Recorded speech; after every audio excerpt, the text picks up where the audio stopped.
Everyone, please state their name, say something, so I can test this. Guten Morgen, Antje Bormann hier. Germany is good,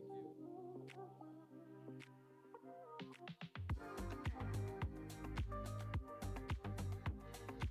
you. It's working, thank you.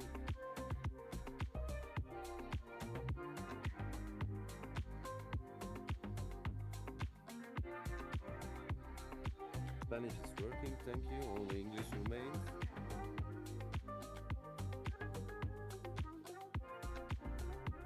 English is working. Thank you.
Ja, Test. Test. Ja.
morning, everyone. Is it working? Good morning, everyone. Yeah. May I ask you to look for your seats? I also hope that you all have interpretation. And if not, please, it's at the back of the room. So please, in case you don't have interpretation, because this is a very European event, so there will be multiple languages. I think it really facilitates the conference, indeed, if you have interpretation ready. Wird die Konferenz sicherlich erleichtern, wenn die Verdolmetschung erreichbar ist.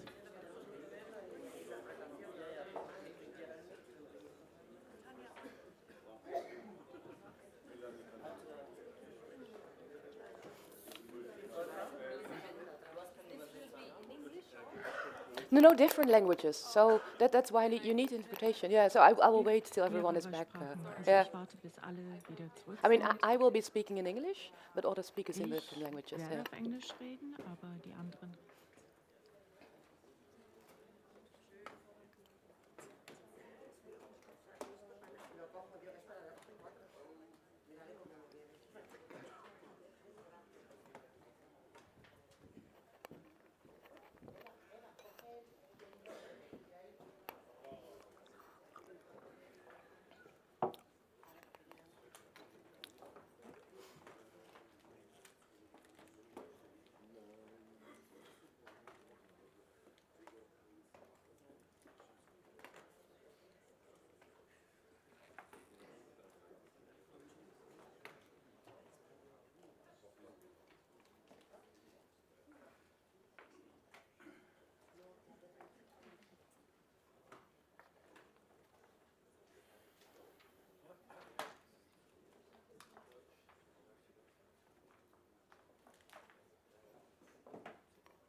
Good, it seems that most of you are settled.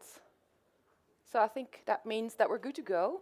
So good morning and welcome to this final SynCrisis conference on the needs of public services and their personnel to respond to multiple crises.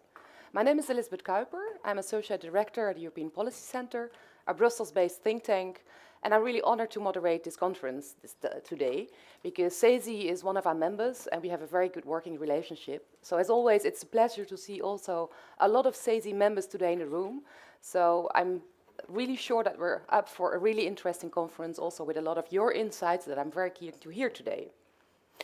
Just a bit of background about SynCrisis, because SynCrisis started in 2021 and the main focus of this EU-funded project has been on managing change in public services during crisis. The project has examined how public services and their workforce can be better equipped to respond to these crises and provide support to European citizens. And I think there's no need to say that as these last years have shown, with the COVID-19 pandemic, but also the Russian invasion in Ukraine, that indeed the EU has gone through multiple crises.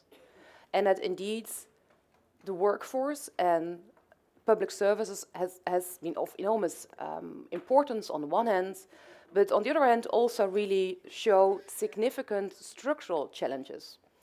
Because we all know about the understaffing and the workload. I think we have all seen that during the COVID-19 pandemic. But also, broadly speaking, also when it comes to the green and digital transition, but also taking into account the demographic transition with an elderly population, with people getting older, it is very important to keep investing in training. Whereas I think reality shows that oftentimes there is insufficient training. There's a need for more upskilling and reskilling. We also have seen poor working conditions, especially for frontline emergency workers. And therefore, it's so important that these last years, since 2021, CESI has led the work on SynCrisis through multiple deliverables. CESI has helped organize 8 European roundtables, 7 national seminars.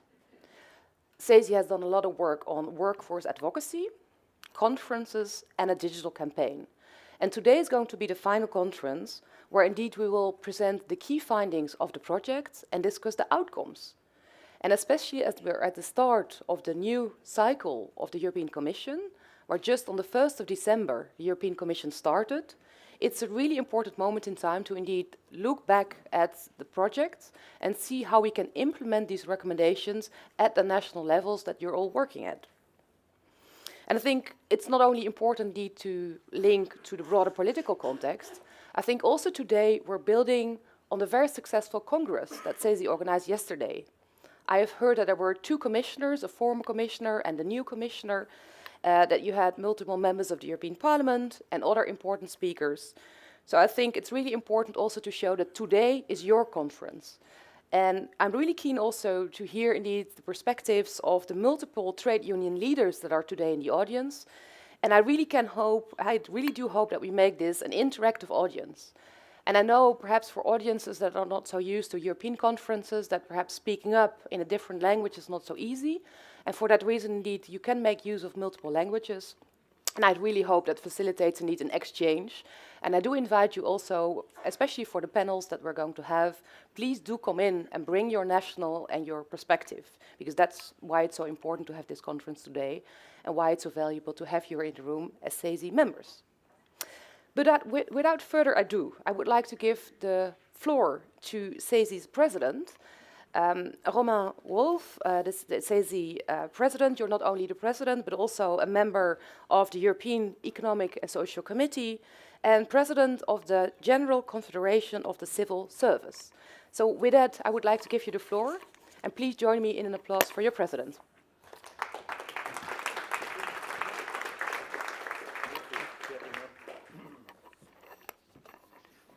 Ja, wenn ihr nichts dagegen habt, ich werde ein paar Worte in Deutsch reden. Ja, es ist eigentlich schon alles gesagt. Ich weiß jetzt nicht, was ich noch weiter sagen soll. Nee, also gestern vielleicht ein Rückblick auf unseren Kongress. Ich würde sagen, der war sehr erfolgreich. Es wurde hier auch schon angesprochen. Die Vizepräsidentin der Kommission war hier. Der vorherige Kommissar für Emploi und Soziales, der war auch hier. Und ich glaube, auch das zeigt, genau wie Oliver Röpke, der Präsident des Komitee Ökonomik, das zeigt, dass wir in Europa bekannt sind als CESI. Und ich möchte das nochmal betonen, der besondere Dank geht natürlich an den Generalsekretär und das Sekretariat, die hier in Brüssel eine tolle Arbeit leisten. Was auch für uns von größter Wichtigkeit ist, ist natürlich auch, dass wir in Kontakt sind, ja, mit der Kommission, aber auch mit dem Parlament, mit Gruppen im Parlament, dass man das auch weiterentwickeln soll. Und da bin ich auch sehr zuversichtlich, dass das klappt, wenn ich sehe, wie die guten Kontakte hier in Brüssel zwischen Generalsekretariat und Kommission und Parlament, wie die sich auch in den letzten Jahren entwickelt haben. Wie gesagt, gestern ein erfolgreicher Kongress. Jetzt gilt es, auf die nächsten 5 Jahre nicht zurückzuschauen, aber nach vorne zu sehen. Und wir freuen uns jedenfalls schon alle sehr auf diese 5 Jahre Tätigkeit für die CESI im Interesse von allen Arbeitnehmern, die Mitglied der CESI sind. Yes, I would say some words about SynCrisis. You see it, the needs of it has already been said, the needs of public services and their personnel to respond to multiple crises. Yeah, everything has already been said. It's the final SynCrisis conference, and I think today there are some main items. One of these is, the role of teachers, as I have seen on the program. And also an introduction of the social investment approach. And we have also today some panels, some interesting panels. The first one is about making the public sector resilient and responsive to future shocks. Yeah, we are living in different times, COVID and so on. So it's very important for the public sector, not only for the public sector, I have to admit. And the second panel will deal with the needs of public services and their personnel to respond to multiple crises. Yeah, multiple crises, yeah, they are everywhere. it deals also with the critical issues affecting public sector workers, particularly in frontline roles, like, only one example, healthcare. But there are not only healthcare, there are also others. And at the end, yeah, we get final remarks on public investment in times of fiscal constraints. So I'm looking forward to fruitful discussions, and I'll thank you very much and give the word back to you, please. The floor is yours again. Thank you so much, Mr. Wolf, for these very warm opening remarks. We're now going to listen to Marcello Patifio. He's the president of the Italian Trade Association and also the president of the CESI Europe Academy. And since he's not well, he's joining us online, and I believe you should be seeing him on the screen next to me.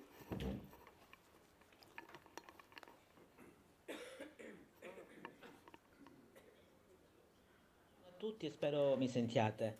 Io parlerò in italiano, so che c'è la lingua con l'interpretariato, quindi spero che possiate tutti comprendere. Se ci sono problemi non esitate a scrivermi. Innanzitutto un buongiorno a tutti a distanza, però sono lì vicino col cuore e sono contento di questo evento che va a concludere, come ha ricordato la nostra direttrice Elizabeth dell'European Policy Center, ci ha ricordato che è un progetto che dura 3 anni, è un progetto che è nato proprio sponsorizzato appunto dall'Accademia della CESI che era presente e dalla CESI tutta e da tutte le organizzazioni per rispondere a quella prima crisi che ci aveva veramente investito e sconvolto le vite, che è stata quella della pandemia. La crisi della pandemia del 2020 che poi ha portato l'Europa oggi all'approvazione di un piano che ci vede tutti attivi nei nostri territori, che è il piano nazionale di ripresa e di resilienza, il piano Next Generation EU. E allora, in questo momento quindi è importante nel mio intervento ricordare prima quali sono le crisi, quali sono poi le sfide che ci chiamano a intervenire come Europa e poi soprattutto come sindacato, come istituzioni e poi anche come governi. E poi certamente voglio per esempio spunto da parte di Elisabeth che parlava di formazione, da parte anche del presidente della CESI, Roman Wolf, che mi parlava del ruolo anche degli insegnanti nel primo panel di cui si discuterà. Quindi centrerò il mio intervento su questi punti. Ma lasciatemi innanzitutto fare le congratulazioni ancora per il nuovo direttivo della CESI che al congresso di ieri è stato riconfermato, quindi un applauso al presidente Wolf, al segretario Egger e al tesoriere Stauffer. Io faccio un applauso a distanza, ma spero che anche in sala possiate fare un applauso a questa conferma, che significa che è stato fatto un buon lavoro e che c'è bisogno ancora di fare molto nei prossimi 5 anni. Allora, innanzitutto quali sono state le crisi? Certamente la crisi della pandemia è stata la prima che ci ha messo di fronte a un problema che ha coinvolto certamente il sistema dell'educazione, il sistema della formazione, oltre che il nostro sistema sanitario. Cioè abbiamo riscoperto che nelle politiche di governo il sistema scolastico, il sistema dell'istruzione, doveva avere un'importanza che molte volte è stata sottovalutata anche rispetto agli investimenti nel PIL, nei prodotti interni lordi di ogni paese. E alla pandemia è successa una guerra che ci ha colpito da vicino, non che non ci sono più in questo momento di 50 focolai di guerra nel mondo, però la guerra in Ucraina ci ha colpito da vicino perché l'Ucraina vuole entrare in Europa, ha chiesto anche l'adesione alla NATO e quindi è un qualcosa che ci ha colpito da vicino, specialmente con un altro flusso migratorio, quello dei rifugiati dalla guerra, coi tanti bambini che abbiamo accolto nelle nostre scuole in Polonia, in Germania, in Italia, in tanti paesi, in Francia dell'Unione Europea. E c'è un'altra crisi, sempre di guerra, che è sempre più vicina, perché il Mediterraneo, guardate, il Mediterraneo è Europa.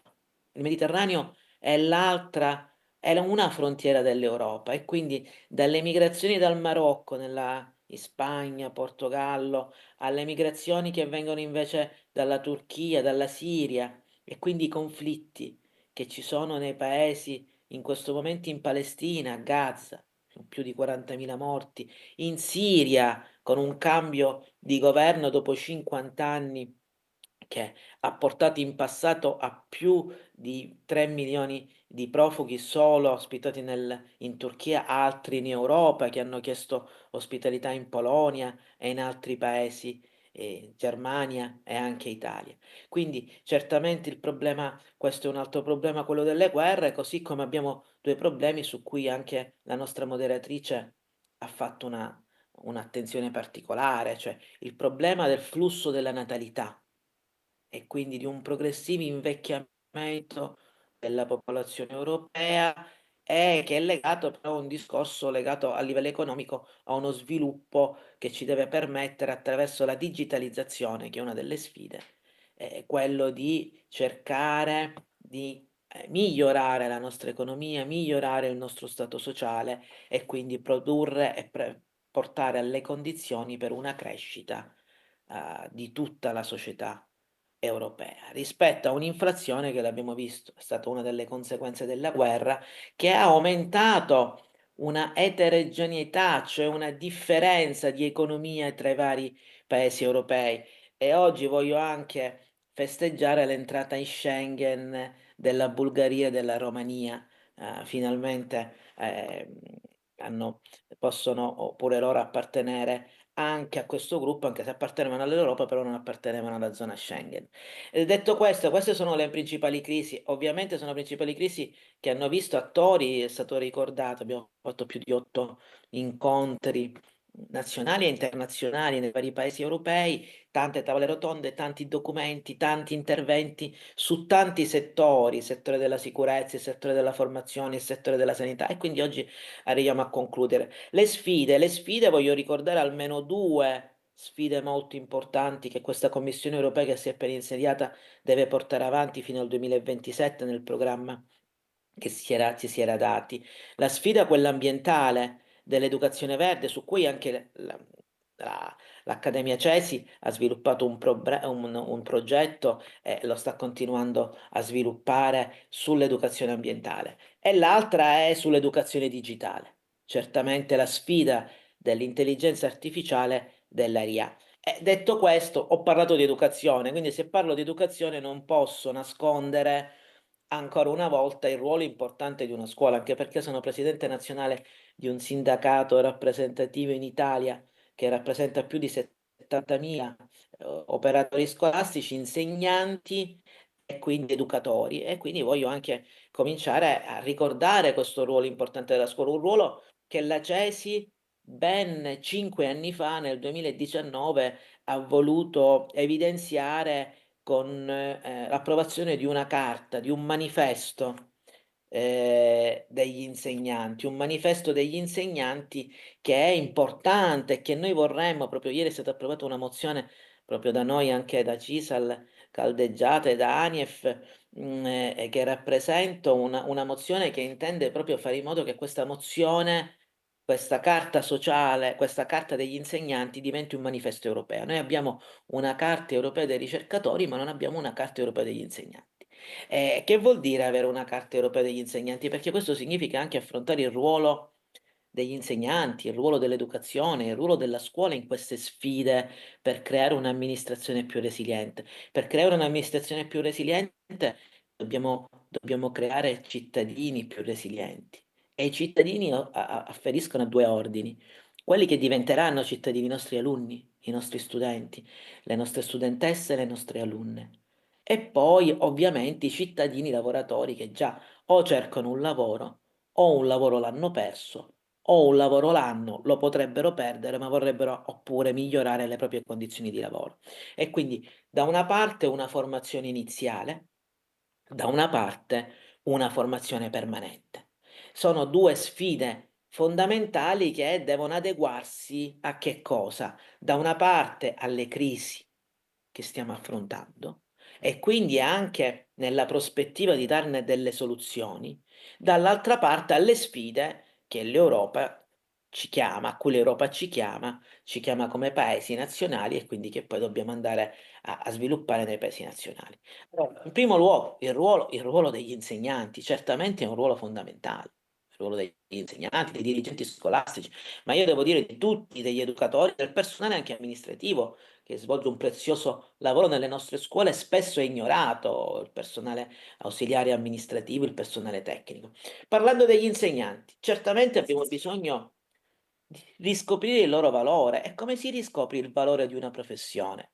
In primo luogo certificandola, eccolo perché l'esigenza di una carta europea degli insegnanti. Noi dobbiamo cercare di far capire che questa categoria di professionisti, lavoratori, questi professionisti hanno bisogno di un riconoscimento sociale a livello europeo che ci permetta anche di avere delle regole comuni per il trattamento nella formazione iniziale, nel reclutamento, nella mobilità, nella progressione di carriera. E guardate, non è che lo dico io perché sono presidente dell'Accademia CESI, ce lo ha detto e ricordato la Commissione europea nel PNRR, nei piani nazionali di ripresa e resilienza. In tutti i piani europei l'Europa ci ha chiesto di fare delle riforme sulla scuola, sull'educazione, che riguardassero la carriera, appunto, la formazione, la formazione del personale, certamente, il reclutamento e anche la mobilità. Quindi sono 4 pilastri su cui la Commissione ci ha chiesto di intervenire e su cui bisogna intervenire. Questo perché? Perché gli insegnanti hanno un ruolo fondamentale nel preparare e garantire la preparazione dei cittadini, per garantire anche alle nuove generazioni quelle possibilità di una cittadinanza vera e propria. Ecco, però, cominciamo da questo tema, il tema della cittadinanza. C'è molto ancora da lavorare anche nelle nostre scuole per creare quella che noi abbiamo creato con delle regole, il Trattato di funzionamento dell'Unione Europea, che ci vincolano, ma che ancora non sono penetrate nelle nostre società. Cosa, per esempio? L'idea di una cittadinanza europea, che è legata all'idea di una cittadinanza nei propri stati, quella che noi chiamiamo educazione civica, educazione alla cittadinanza nei nostri paesi, e che dovrebbe anche nei programmi scolastici andare a ricordare, andare a implementare lo studio di quali sono questi valori comuni dell'Europa, che sono i valori legati alla solidarietà, alla cittadinanza, al rispetto degli individui, alla libertà di pensiero, di azione, di movimento, alla tolleranza. Insomma, sono alla pace, perché poi l'idea di Europa nasce dai fumi della guerra e purtroppo abbiamo dei fumi molto lontani, ma che sentiamo vicini, di guerre sempre più vicine nel nostro continente. E quindi è evidente che il ruolo deve essere in primo luogo un ruolo che ci permetta di avere dei programmi anche condivisi su alcuni punti che ci permettono di sviluppare quella che noi chiamiamo cittadinanza europea, quella che noi abbiamo sancito negli accordi di Göteborg, nel pilastro europeo dei diritti sociali, quella che vorremmo, perché falliti in passato, portare anche a una Costituzione europea, una Costituzione che non c'è stata per vincoli, veti, ma anche perché non c'era l'humus culturale necessario per poterla approvare. Evidentemente quindi questo dibattito si allarga anche al rapporto Draghi,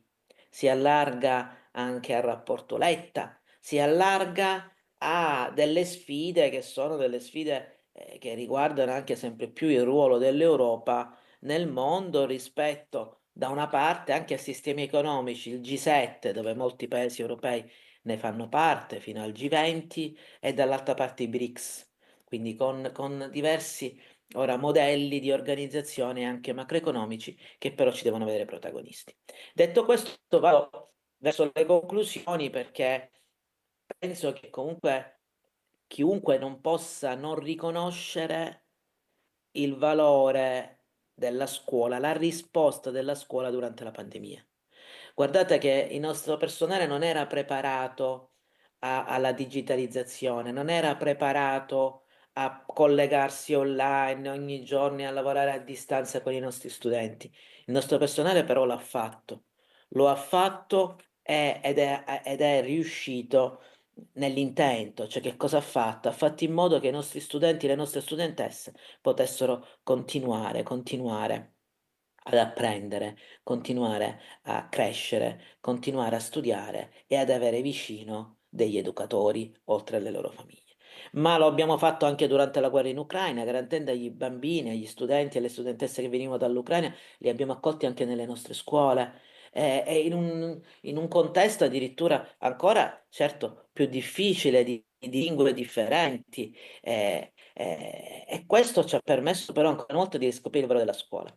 Forza lavoro, cosa fare? Arrivo alle conclusioni in 2 minuti, anche perché a distanza, diciamo, è ancora più annoiante per chi ascolta, però sono certo che saranno degli spunti che approfondirete. La forza lavoro cosa fare? Certamente bisogna creare delle condizioni di lavoro migliori. Migliori che vuol dire, in primo luogo, bisogna riguardare il livello stipendiale, certamente le retribuzioni. Non è possibile questa differenza enorme tra vari paesi dell'Europa, non è possibile che all'interno di un paese insegna nelle scuole prenda meno di un operaio, prenda meno degli altri dipendenti pubblici. Questo significa che il valore della sua professione non è stimato importante tale quale le altre professioni. Certamente c'è un problema di reclutamento che in questo caso riguarda anche le condizioni di precarietà in alcuni paesi. Io penso alla Spagna, penso soprattutto all'Italia, il paese che rappresento, dove il tasso di precarietà è veramente grande. C'è una procedura di infrazione che grazie anche all'azione di ANIEF ha portato al deferimento dell'Italia da parte della Commissione europea in Corte di Giustizia. E quindi certamente c'è un problema di anche cercare di andare a modificare quelle regole sulle direttive europee che devono valere anche per i dipendenti pubblici, anche nella scuola, anche nei sistemi scolastici.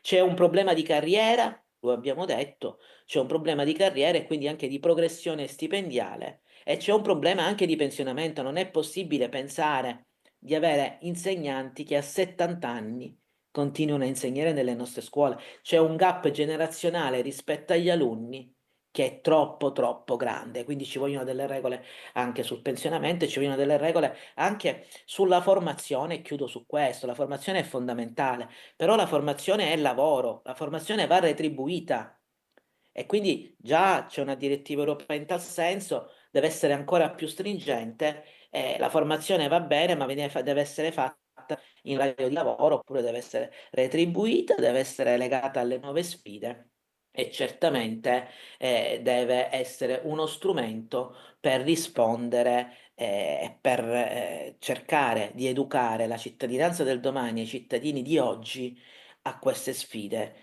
che ci vedono veramente molto partecipi. Con questo io vi ringrazio, scusate se sono stato un po' lungo, ho cercato di mettere sul campo alcuni temi, ma sono dei temi a nostro avviso fondamentali e con l'Accademia e con la CESI tutta, che ringrazio ancora e tutto ringrazio il personale anche della segreteria della CESI che ci permette dell'Accademia, ci permette di sviluppare questi progetti e ringrazio soprattutto voi perché voi siete i veri artefici grazie all'azione che fate nei vostri sindacati, con i vostri sindacati, con i lavoratori europei ogni giorno, siete i veri artefici della crescita dell'Europa di domani, che deve essere un'Europa più giusta, più equa e più solidale.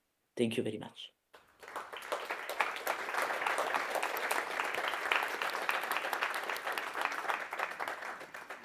Well, thank you very much indeed, Mr. Pacifico. That was very important in terms of opening remarks. There's a lot to unpack, which indeed we will do during today's sessions and panels. And with that, I'm very keen to announce indeed the first panel, because you may have seen that on the program initially we had Mr. Francesco Corti joining us from the cabinet of Vice President Mitsatu, but you will trust that he's very busy these days, and as the Vice President joined you yesterday, he couldn't make it anymore this morning. So with that, I would like to go to the first panel, which indeed, as both our speakers already announced, will be very much on the role of social investment and economic governance. So I would like to ask our panel speakers to come to the floor and join me here.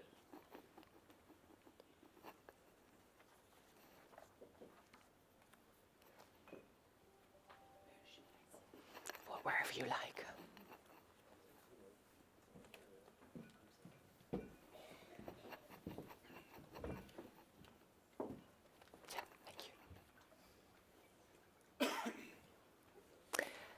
let me announce our speakers. We have with us Lucia Piano from the European Commission. You are Deputy Head of the Unit on Fiscal Policy and Surveillance from the European Commission. Then we have my own colleague Philip Blausberg from the European Policy Center. I'm very happy to see you again, Milena, because we have been in previous CESI events. Milena Popovic, you're president of the Unions of Doctors of Medicine in Montenegro.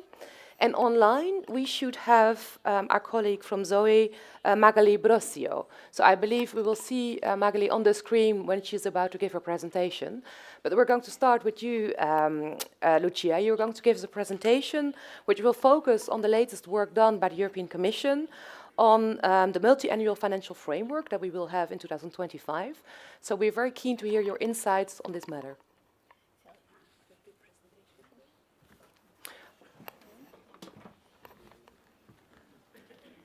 It's as you prefer. If you prefer to stand over there, you can also do it. Yeah, good.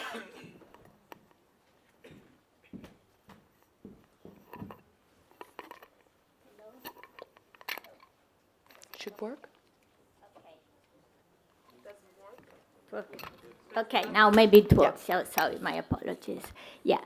Okay, thank you very much, and thank you very much to the organizer for having me here to present to you the characteristic of the EU economic governance framework, actually the EU fiscal framework specifically, that has been very recently reformed. And I will highlight the the characteristics that specifically relate to investment and social investment, which are of your interest, I imagine. So if we can go to the next slide, thank you. Yeah, so these are the main characteristics of the framework in general. Great, thanks a lot. And so that's the framework has been, I mentioned, recently reformed. Actually, has been adopted at the end of April 2024, so this year, and is already been implemented with a package that the Commission has adopted on the 26th of November. So I will also illustrate some aspect of this package in relation to the investment reforms that it includes. So what are the main characteristics of this framework and why it's so important in relation to the discussion you are having today about crisis, about resilience, and about investment? The reason why it's important is that the framework indeed wants to reflect the changes that have intervened in the recent years in the EU and the multiple crises that affect us in order for us to be able to respond to this crisis and unfortunately future crises that may occur because we live in a very uncertain environment prone to crisis. And to take this into account, the reform moved the focus from an annual perspective in which we asked every year to member states to respect certain fiscal adjustment based here on an annual measures to move towards a more medium-term horizon and giving them ownership to present their objectives in the medium term. No? So year by year, but with the idea that there could be small differences in the implementation year by year, provided that in the medium term the objectives are respected. And another element is that the previous framework tended to ask to each member state a very similar adjustment year by year, notwithstanding the fiscal and economic position of the member states. So here, instead, we want to have a differentiated adjustment and differentiated reforms that take into account the situation of the member states.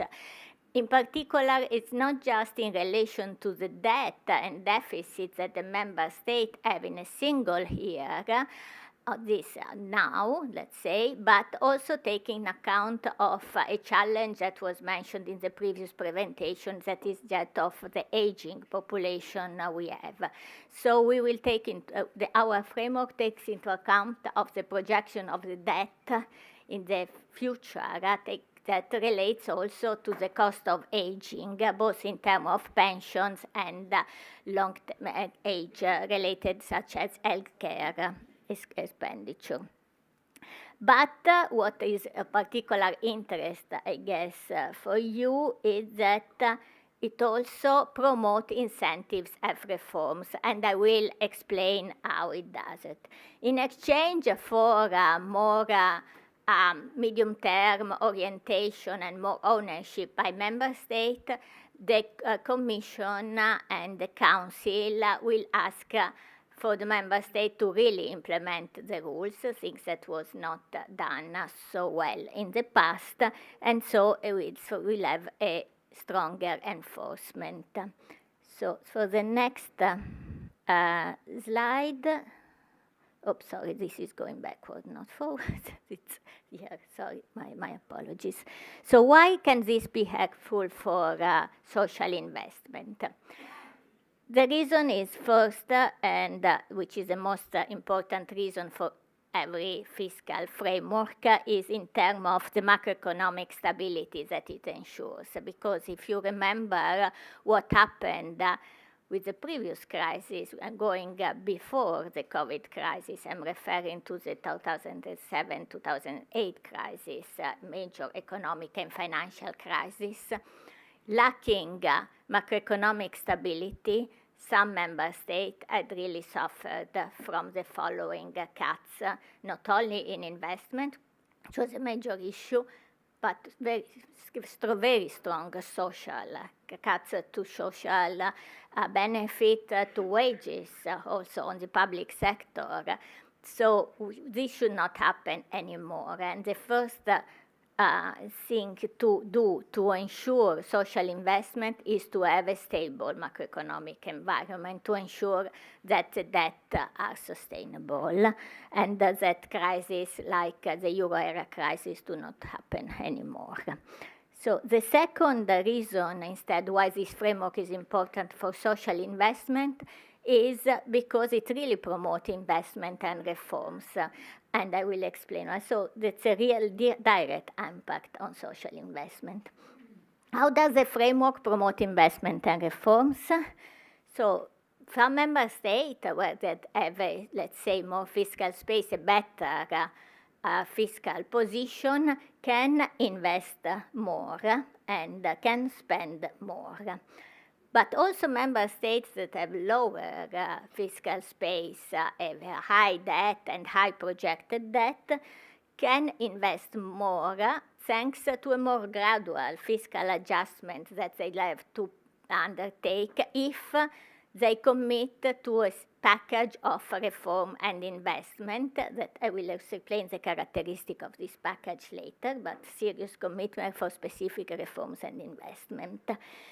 Then also we will take into account that some member states have to finance a project co-funded by the EU, and this will be taken into account. There will be the possibility to increase this co-financing with respect of what is in the plans.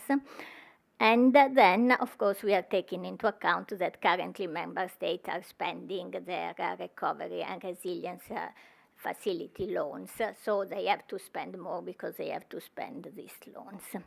So a brief reference to the characteristic of reform and investment, then I will briefly conclude, but this is extremely important because what are the investment and reforms that this framework is proposing? It's not whatever investment and reform. So, but they have to be growth and resilience enhancing. They have to support fiscal sustainability.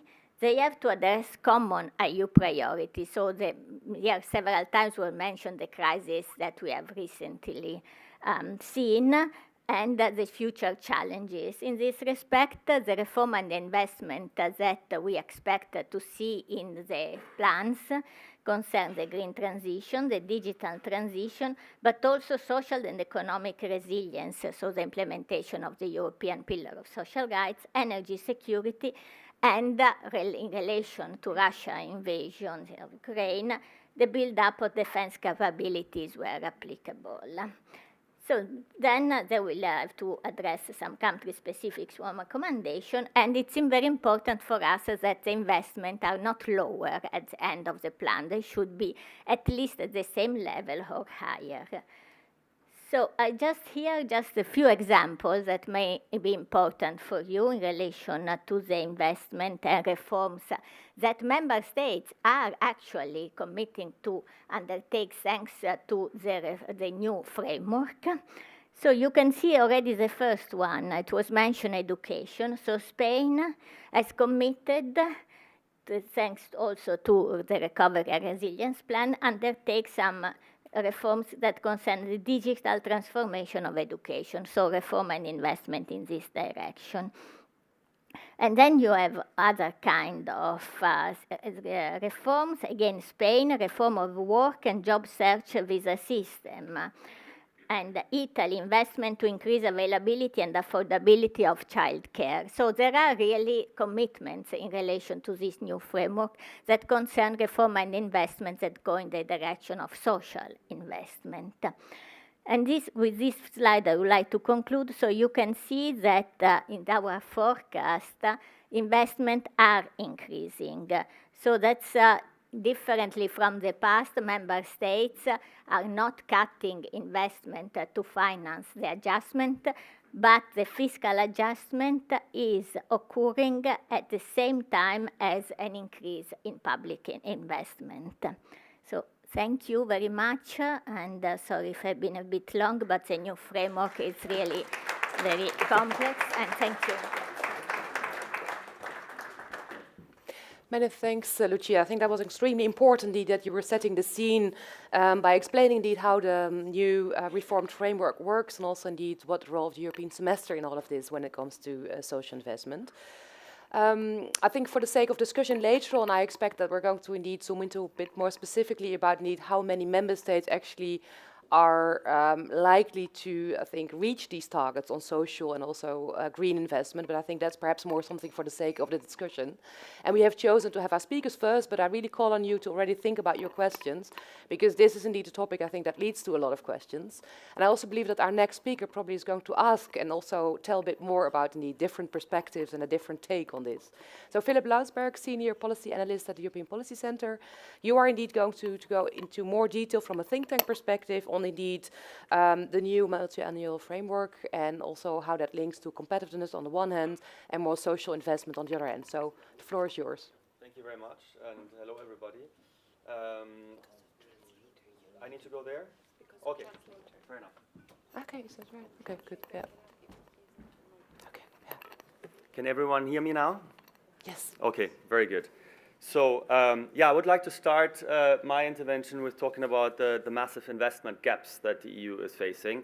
And it's quite clear, also comes out from the Draghi report, that we have a need for 750 to 800 billion euros a year that need to be invested, and that's only for digital, green, and security per year. And there's other studies that say there's about 100 to 150 billion for social investment that need to be that are missing. So these are huge challenges, of course, and especially also because when we look at social investment, it is not the highest priority, or doesn't seem to be the highest priority of the Commission at the moment. I think the two key words for this Commission are competitiveness and security. I think the best strategy really is, and the way how social investment will play into this is to demonstrate how social investment really plays a role for these overarching goals, for security, for competitiveness. And I think also the social cohesion aspect will be more and more important, considering the increasing political polarization and the move to the right. And of course, I think one of the key issues is the massive skill shortages that become more and more acute also with demographic change. So I think that is one of the aspects that of course also comes out in the Draghi report, where social infrastructure is key, and where more investment will have to happen and can also be justified under the current focus on strategy, on security and competitiveness. When we look at the member states, yeah, the colleague from the Commission just talked about the fiscal governance and the reforms. The new national medium-term fiscal structural plans do allow, of course, for more space, and that's very welcome, also for social investment. I think the problem here will be that social debt sustainability is still ruling supreme, and if you look at a number of member states, then the leeway is really very little. Looking at France, for example, right now, the danger of a debt crisis there is actually tangible. So I think to think that there will be a lot of more space on the member state level, also allowed through the new reformed fiscal governance framework is probably a little bit hopeful, if you ask me. But of course, it allows for social investment, especially in, and that has to be done, especially in education and upskilling and reskilling, in social infrastructure. And I think there will have to be more of a focus as well on public-private partnerships when it comes to these fields, but also to housing. And I think that is, in general, also when it comes to EU funding, EU-level investment, there is more of a need of focusing this investment. And there's a lot of talks right now in Brussels about European public goods. And those are goods, basically, that can only properly be provided on the European level. And a lot of arguments are out there that say that European funding should focus on those. And they are scholars who say, and I think this is more or less a consensus, that especially health, but also social investment in skills and so on is in the European public good. So there is a case for doing more of that also on the European level. I think the problem right now is we don't really have a consensus for a larger budget. We don't really have a consensus for another RRF. And yeah, the Draghi report, of course, suggests that we should, go for another round of common debt. But yeah, especially the frugals will probably not agree to that in the near future unless we have a major crisis. And then I would expect this to be rather in defense or in some other field, or maybe also energy infrastructure. The need, therefore, is really to concentrate on using the existing resources that the EU has more effectively and more efficiently. So there needs to be more focus on these European public goods, including, of course, health and skills. For example, I mean, you have at the moment 50 different investment programs at the EU level. I think that that money could be more focused on the fewer programs that could then be spent more efficiently, more effectively, and could produce also, of course, less bureaucratic burdens, which is one of the big issues, of course, nowadays. Also, the EU is talking about a new competitiveness fund. I think it's important to really make sure that this competitiveness fund also includes a big skills component that, of course, will have to rely on social infrastructure. And I also believe that cohesion policy should be more targeted when it comes to focusing on social infrastructure, but especially linked to skills. But also it should be more focused on targeting those regions that really need it. I think an important factor also is to increase conditionality. So there's a lot of talk about the RRF being spent on projects that are, in the end, not really furthering the goals that they initially meant to. So I think we should really look at more looking at results-based funding, where you get the money when you achieve concrete results. And also there should be a focus more on larger projects than sort of spreading out the money too much to have more impact. I also believe there should be more coordination of state aid, so that member states in general cooperate more closely in their funding of also social infrastructure, but also of social programs. I think that's a lot of synergies can be created there, and more focus should be laid on that. And also, most importantly, I think, is really to improve the leveraging of the existing funding. So there should be more leveraging across all programs. For example, you could introduce a blending component into all directly managed EU grants, including cohesion funding, where you get more private funding on both for each of those public investment initiatives, and thereby increase the amount of investment that can then be to the benefit also of social investment. I think there need to be more public-private partnerships, especially when it comes to skills policy, but also on health and housing. And the EIB should also be less risk-averse. I mean, there's a lot of talk about this now, also with the new head of the EIB, Nadia Calvino, who's looking into that. But this could really massively increase or significantly increase the money that is available. I think another way of increasing investments, I think, and that should be looked into, is using more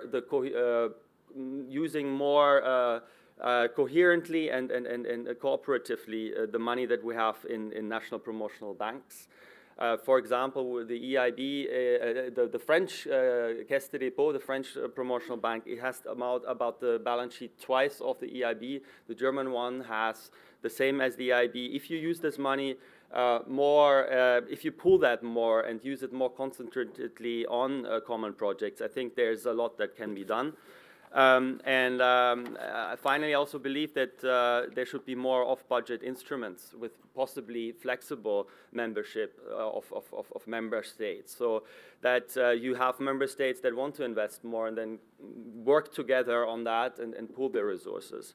And finally, I think it's also important to look at of course, at private finance. And here, we've been talking about capital markets union since 2015 now. The progress has been very limited, but it's of course key to pool private investments more on the European level. And also when it comes to investment in social projects, this is key.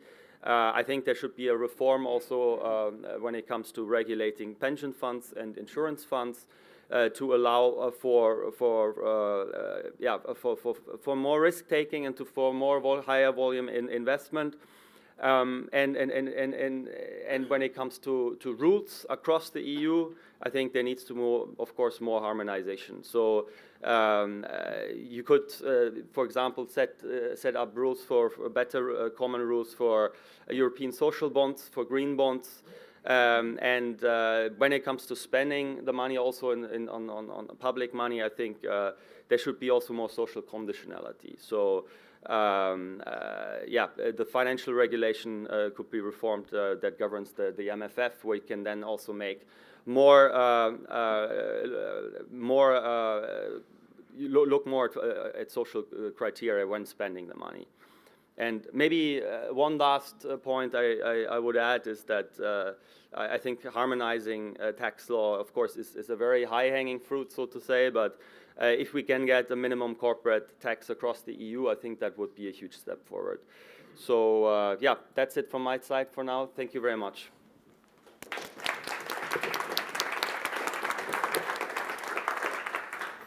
Well, many thanks, Philip, for these remarks. I think it was very important that indeed you pointed out that social investment is a prerequisite for delivering on the competitiveness agenda, so that indeed these different objectives need to be seen together rather than as separate objectives. I think that was a very important point. And also you pointed to concrete ways of increasing investment despite perhaps the rather constrained financial frameworks. I'm sure that we're going to talk about that later in the discussion. But Milena, let me turn to you, because you are indeed president of the doctors in Montenegro. And also with your presentation, we zoom into a specific sector where indeed we have seen during the pandemic, but also ever since, that indeed the sector is still struggling to catch up with the strains that have been put on the sector in the pandemic. And I think it's also a sector where indeed you can already see what the demographic transition has in terms of impact. So with that, I would like to give you the floor. Yeah, the translators. As you wish.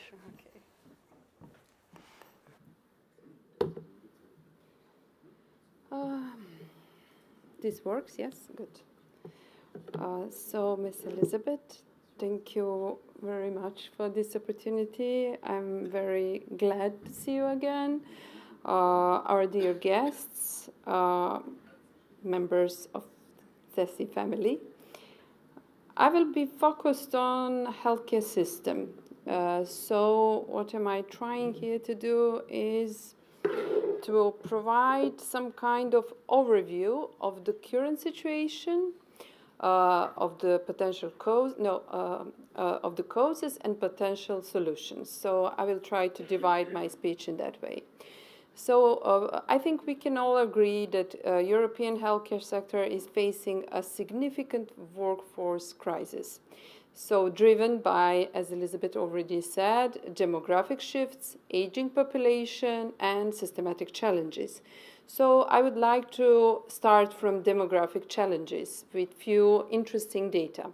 So this is from Health on Glance Europe report from 2024, last one. I will quote, by 2050, there will be 38 million more people aged over 65 and 26 million fewer people working age. So more people with higher needs and fewer people of working age. So the healthcare workforce is also aging. Over 1/3 of doctors and 1/4 of nurses in European Union countries were aged over 55 years in 2022. So according to the study, I find one interesting study published in Lancet. In Italy, we have situation that 54% of Italian doctors were aged 55, 54% of Italian doctors were aged 55 or older. So they were very close to their retirement, also 2022. There is an estimated shortage of nearly 1.2 million of healthcare workers in Europe. So COVID-19 pandemic really exposed weaknesses of healthcare system across all Europe, but I would say across all the world. And that is particularly concern of this medical workforce supply, workers, healthcare professionals. So also almost all European Union countries reported shortage of healthcare professionals, 22 countries. I will remind something that I already shared with Ms. Elizabeth in our last event in European Parliament. I found that Ireland has a half of medical doctors, they are all foreign born. In Sweden, every third doctor is foreign born.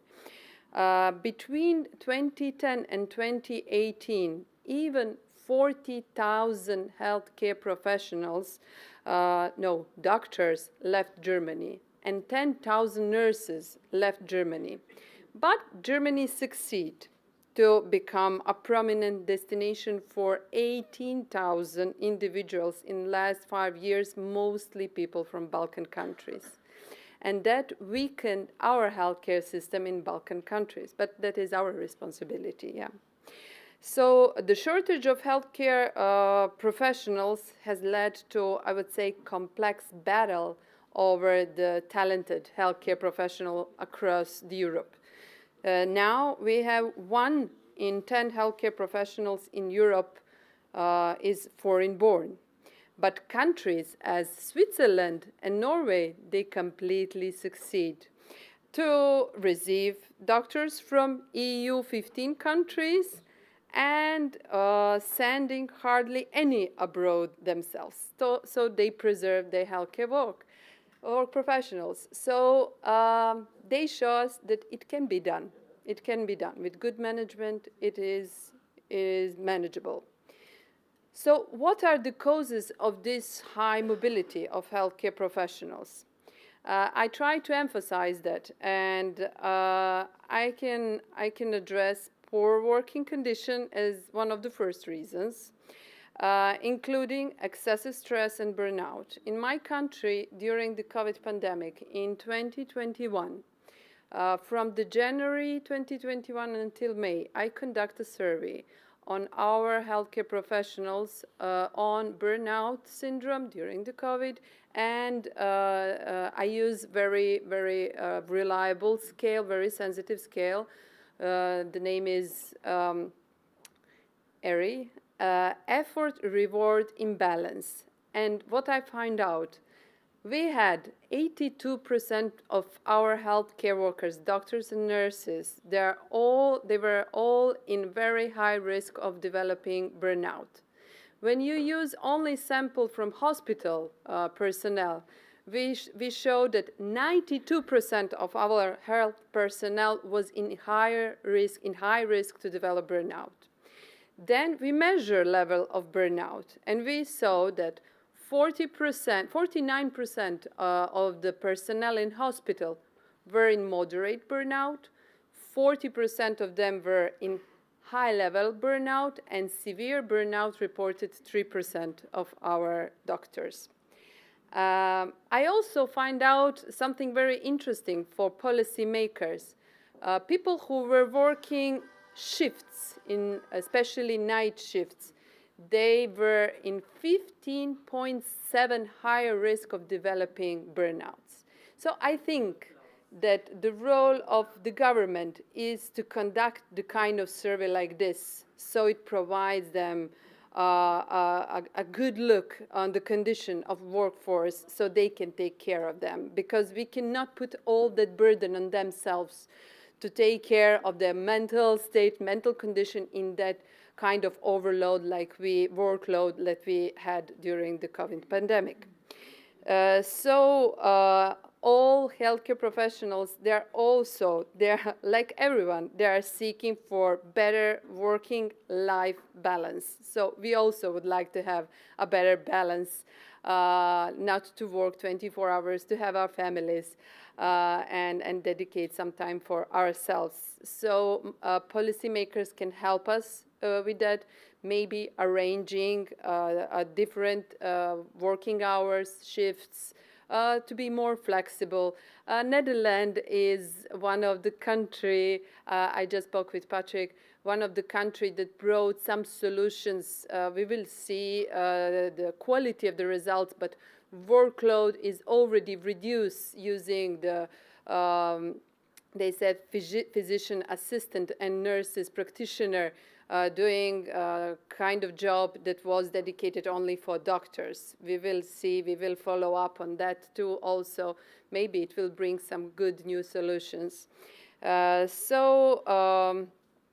Countries that lost, like Romania, that lost a lot of medical personnel, they are now facing with very huge pressure which is put on those who remain there.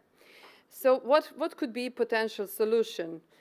A potential solution, I would quote here, I'm not sure if I'm going to pronounce this, so please, Elizabeth, can you correct me if I'm wrong, but European Commission Director of Health System, Andrés Ries, I guess, yeah, okay, thank you. He said, investing in health requires investing in health workforce. We can start there. We can learn from Switzerland, from Norway. Now I would like to point one fact, good fact, economic fact. An increase in remuneration at home of 10% might deter brain drain by 10%. So we can do this. Every country can do that, but just need to be willing. But unfortunately, there is no one-size-fits-all solution. So every member state should create their own solution, should investigate, do the studies, like I maybe mentioned, about burnout, about the way they are organizing their medical services. Also, one of the very promising solution is innovation in work organization. First, shift in work organization and introduction of new technologies using artificial intelligence, robotics, and genomic therapies.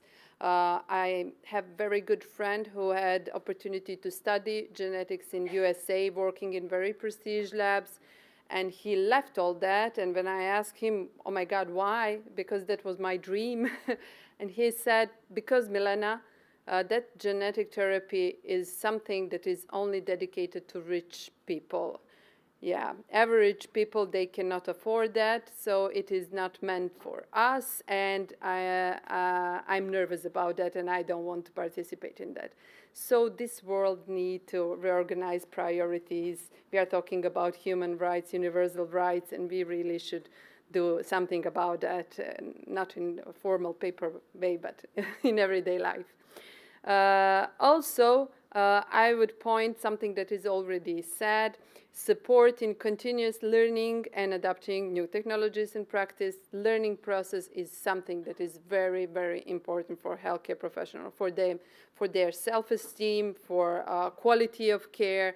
So that is something that should be standardized, because as we can see, doctor from Montenegro can really fast become a doctor in Germany. So the quality of the education, I think, I mentioned that in CESI, I think for the first time in 2018, before COVID, but now we see that that is very, very, education is very important, and to standardize the quality of the education. So also strategic workforce planning, developing proactive solutions to attract and to retain skilled professionals, that is essential. As we can see, it is possible. Switzerland and Norway, they succeed. I already said there is no one-size-fits-all solutions, but I think I provide maybe some ideas how can we start and where can we start. Thank you very much.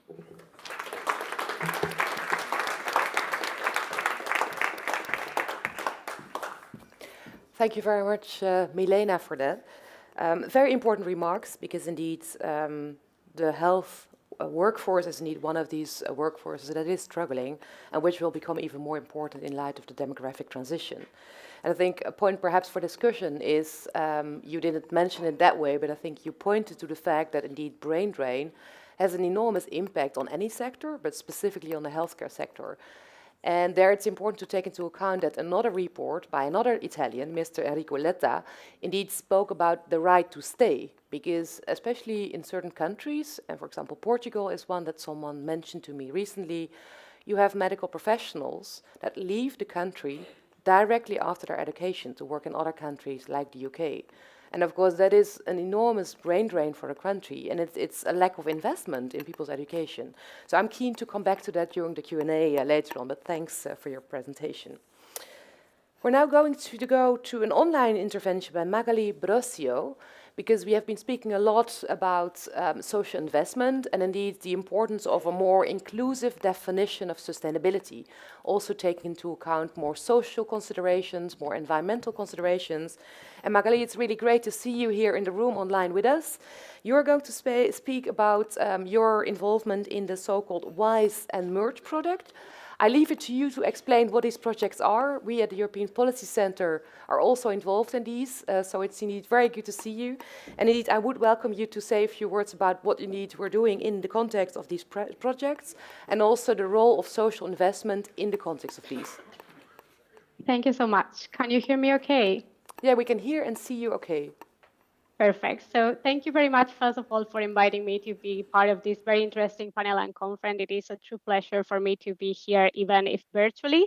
And hello, everyone. My name is Magali Brosio. I'm an economist at SOA Institute, and I work mostly in the areas of redefining progress beyond growth and social policy.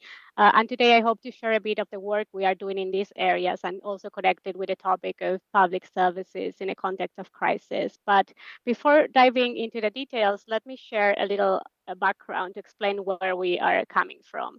So for decades now, economics really has shaped the dominant narrative around societal progress, really leading us to think of economic growth, defined as an increase in a country's gross domestic product, or GDP, as the exact same thing as progress. However, ever since its creation, we have known that GDP is a deeply flawed measure of progress.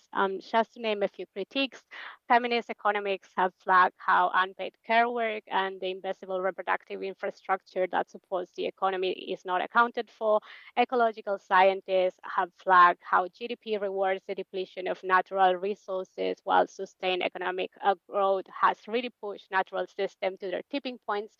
And we know that GDP really says almost nothing about how increases or improvements in a country's output are distributed across the population and different social groups. But despite these limitations, the popularity of GDP has not stopped growing since its formal introduction in 1953, and for the most part, it remained fairly unchallenged.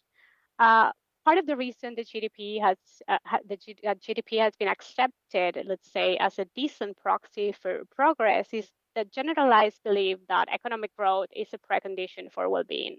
And to some extent, of course, the belief is valid because resources are needed to fund the things that are central to our well-being, like education, many of the things, not all, but many of the things like education, health, and so on, even, of course, when services are state provided. But research has shown that while GDP and well-being are strongly correlated at lower income levels, this relation becomes much weaker at higher incomes, and that there are also clear inflection points where more income no longer translate into greater well-being.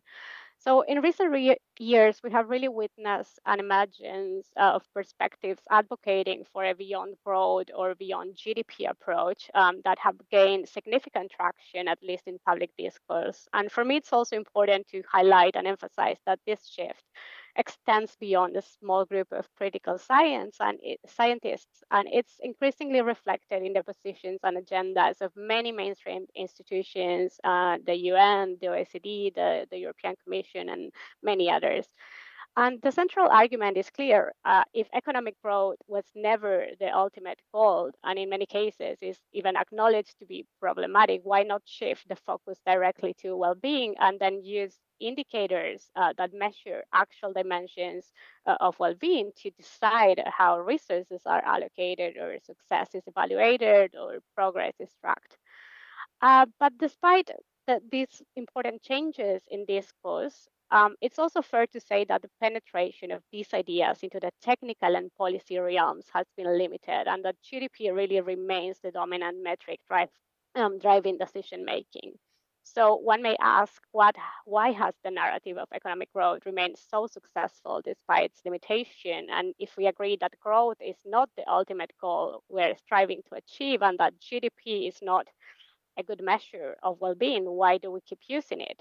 And these are some of the questions that we are exploring through Wise Horizons and Merge, two EU Horizon-funded projects focused on sustainable and inclusive well-being indicators, and also in improving them and embedding them into policy. And in the process of addressing these questions, we have developed a theoretical framework with four main elements that really help us understand how narratives are crystallized. Let me quickly go over them.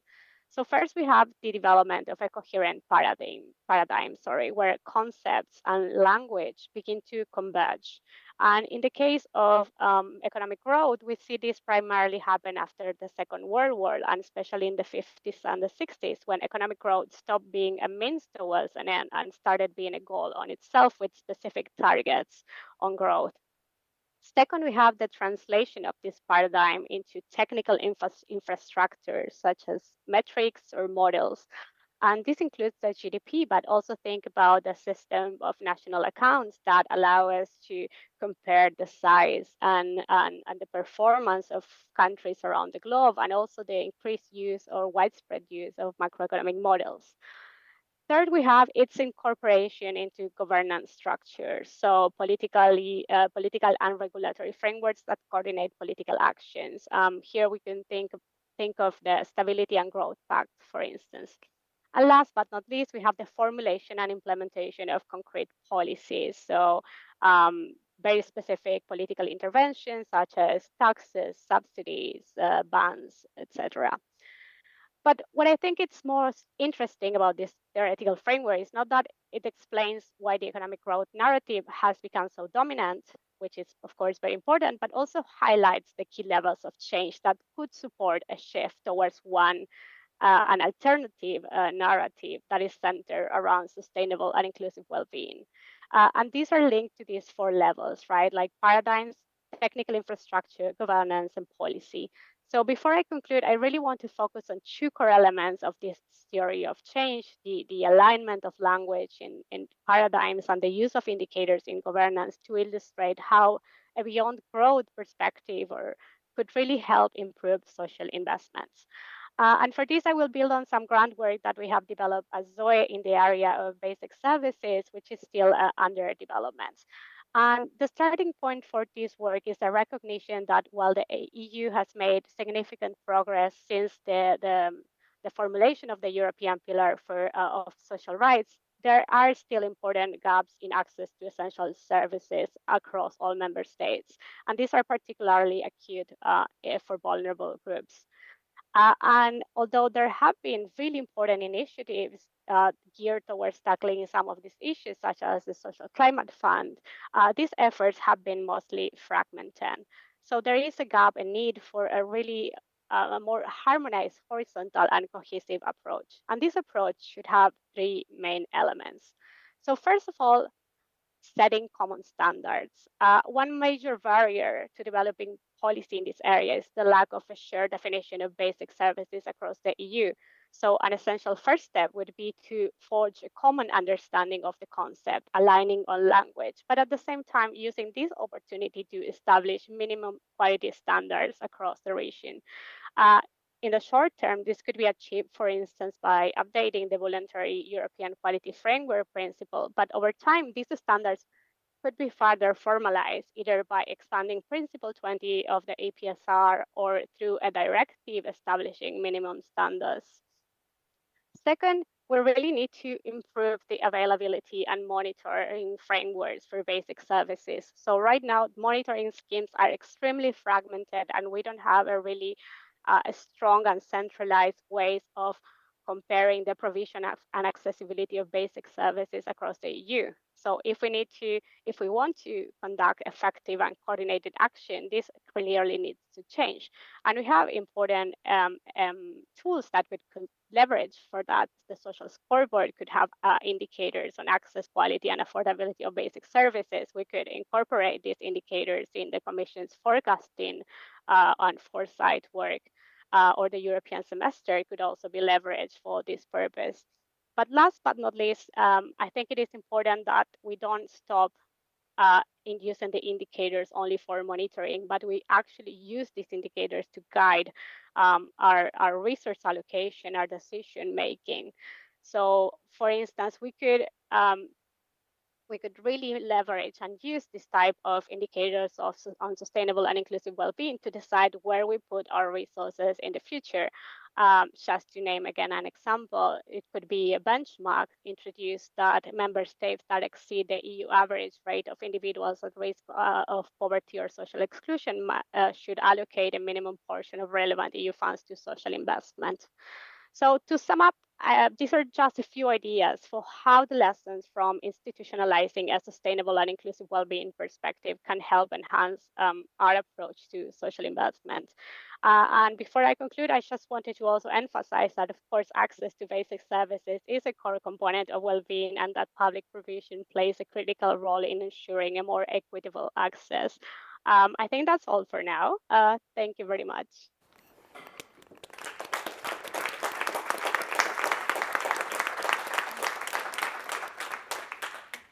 Well, many thanks, Magali, for indeed elaborating on how this alternative narrative would work.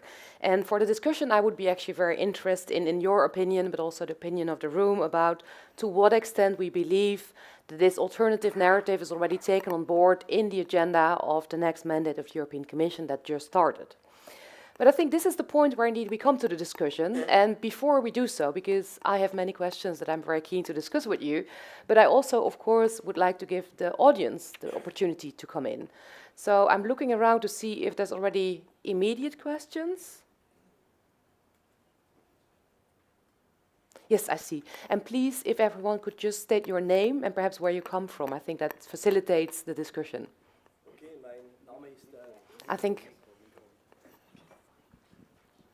Mein Name ist Urs Stauffer, ich komme aus der Schweiz, ich bin Präsident des öffentlichen Personals der Schweiz und bin auch im schweizerischen Steuerwesen aktiv. Und ich hätte die Fragen vor allem auch an Frau Piana. Also die Gelder für die Finanzierung der sozialen Investitionen stammen ja vor allem aus dem Steuerbereich. Und da liegt ja ein Riesenpotenzial noch brach. Also da ist ein Riesenpotenzial an Geldern ist noch nicht erfasst, und zwar geht sehr viele Gelder verloren durch den Steuerwettbewerb. Und ich habe fast ein schlechtes Gewissen als Schweizer, da vom Steuerwettbewerb zu sprechen. Aber wir kämpfen also mit meiner Organisation auch in der Schweiz gegen den internen Steuerwettbewerb. Aber dieser Steuerwettbewerb existiert ja auch auf der Ebene der EU. Das kann man ja feststellen. Und mich würde da interessieren, sind irgendwelche... Die Steuerharmonisierung wurde ja erwähnt von Herrn Lausberg, oder? Das ist ja, wäre ein wichtiger Faktor.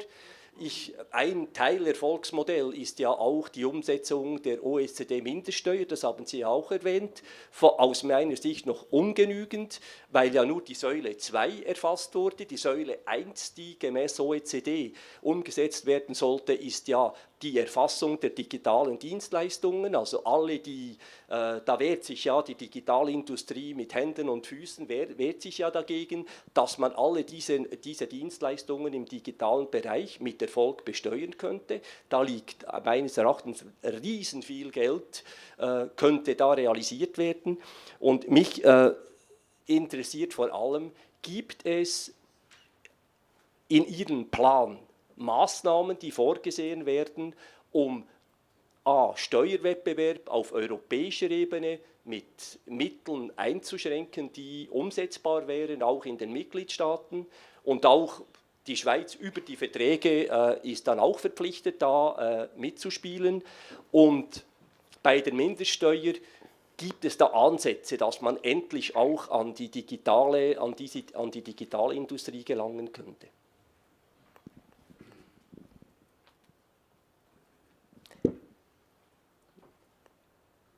Lucia, would you like to answer that one? I think the mic is over there.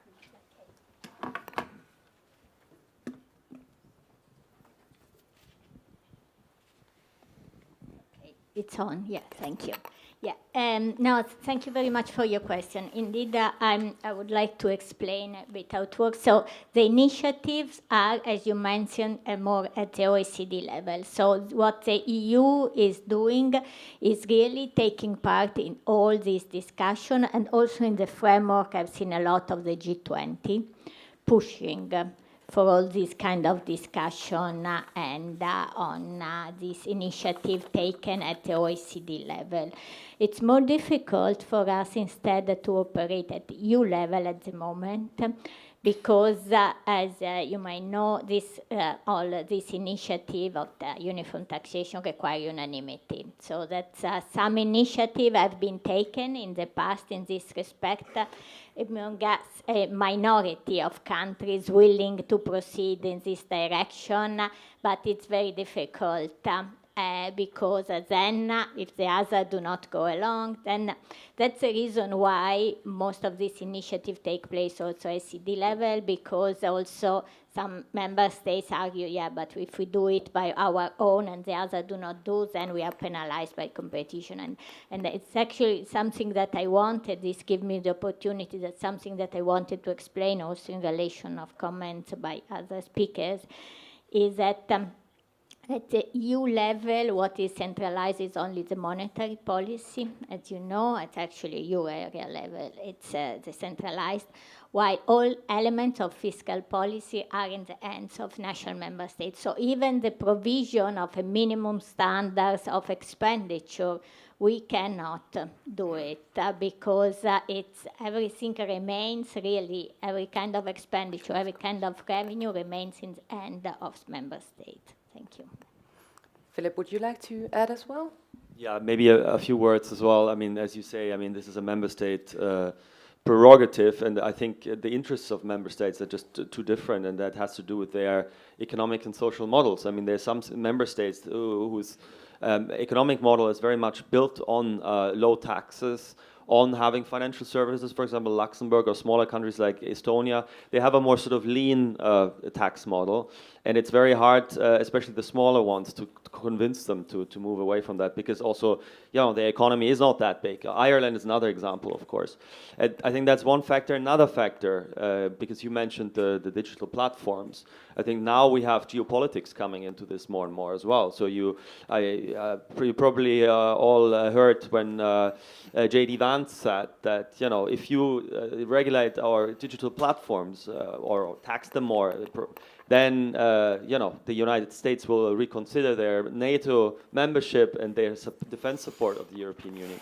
So I think there's a lot of levels to this now, and I think the geopolitical level plays an ever larger role, which doesn't mean that we shouldn't strive for this. As I also said in my intervention, I think it's one of the aspects where we can make actually a lot of income that could then be invested. So I'm just hoping that with also the geopolitical pressure, member states will move closer together also on that issue.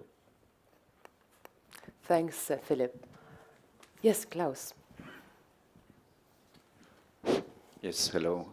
Thank you very much for these contributions. I'm Klaus Seeger here, the Secretary General of CESI, and I would just want, because I think this is for us important when it comes to investment in public services, investment in public service workforce, where do we click in, where do we come in with our arguments?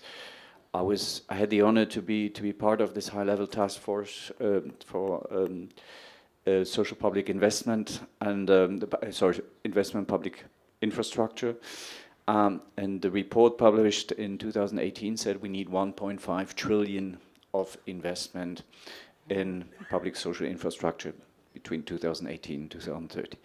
Now, we also with the EPC made a discussion paper. I don't know, we had a campaign. It was after 2013, after the Commission had come up with this social investment package or communication.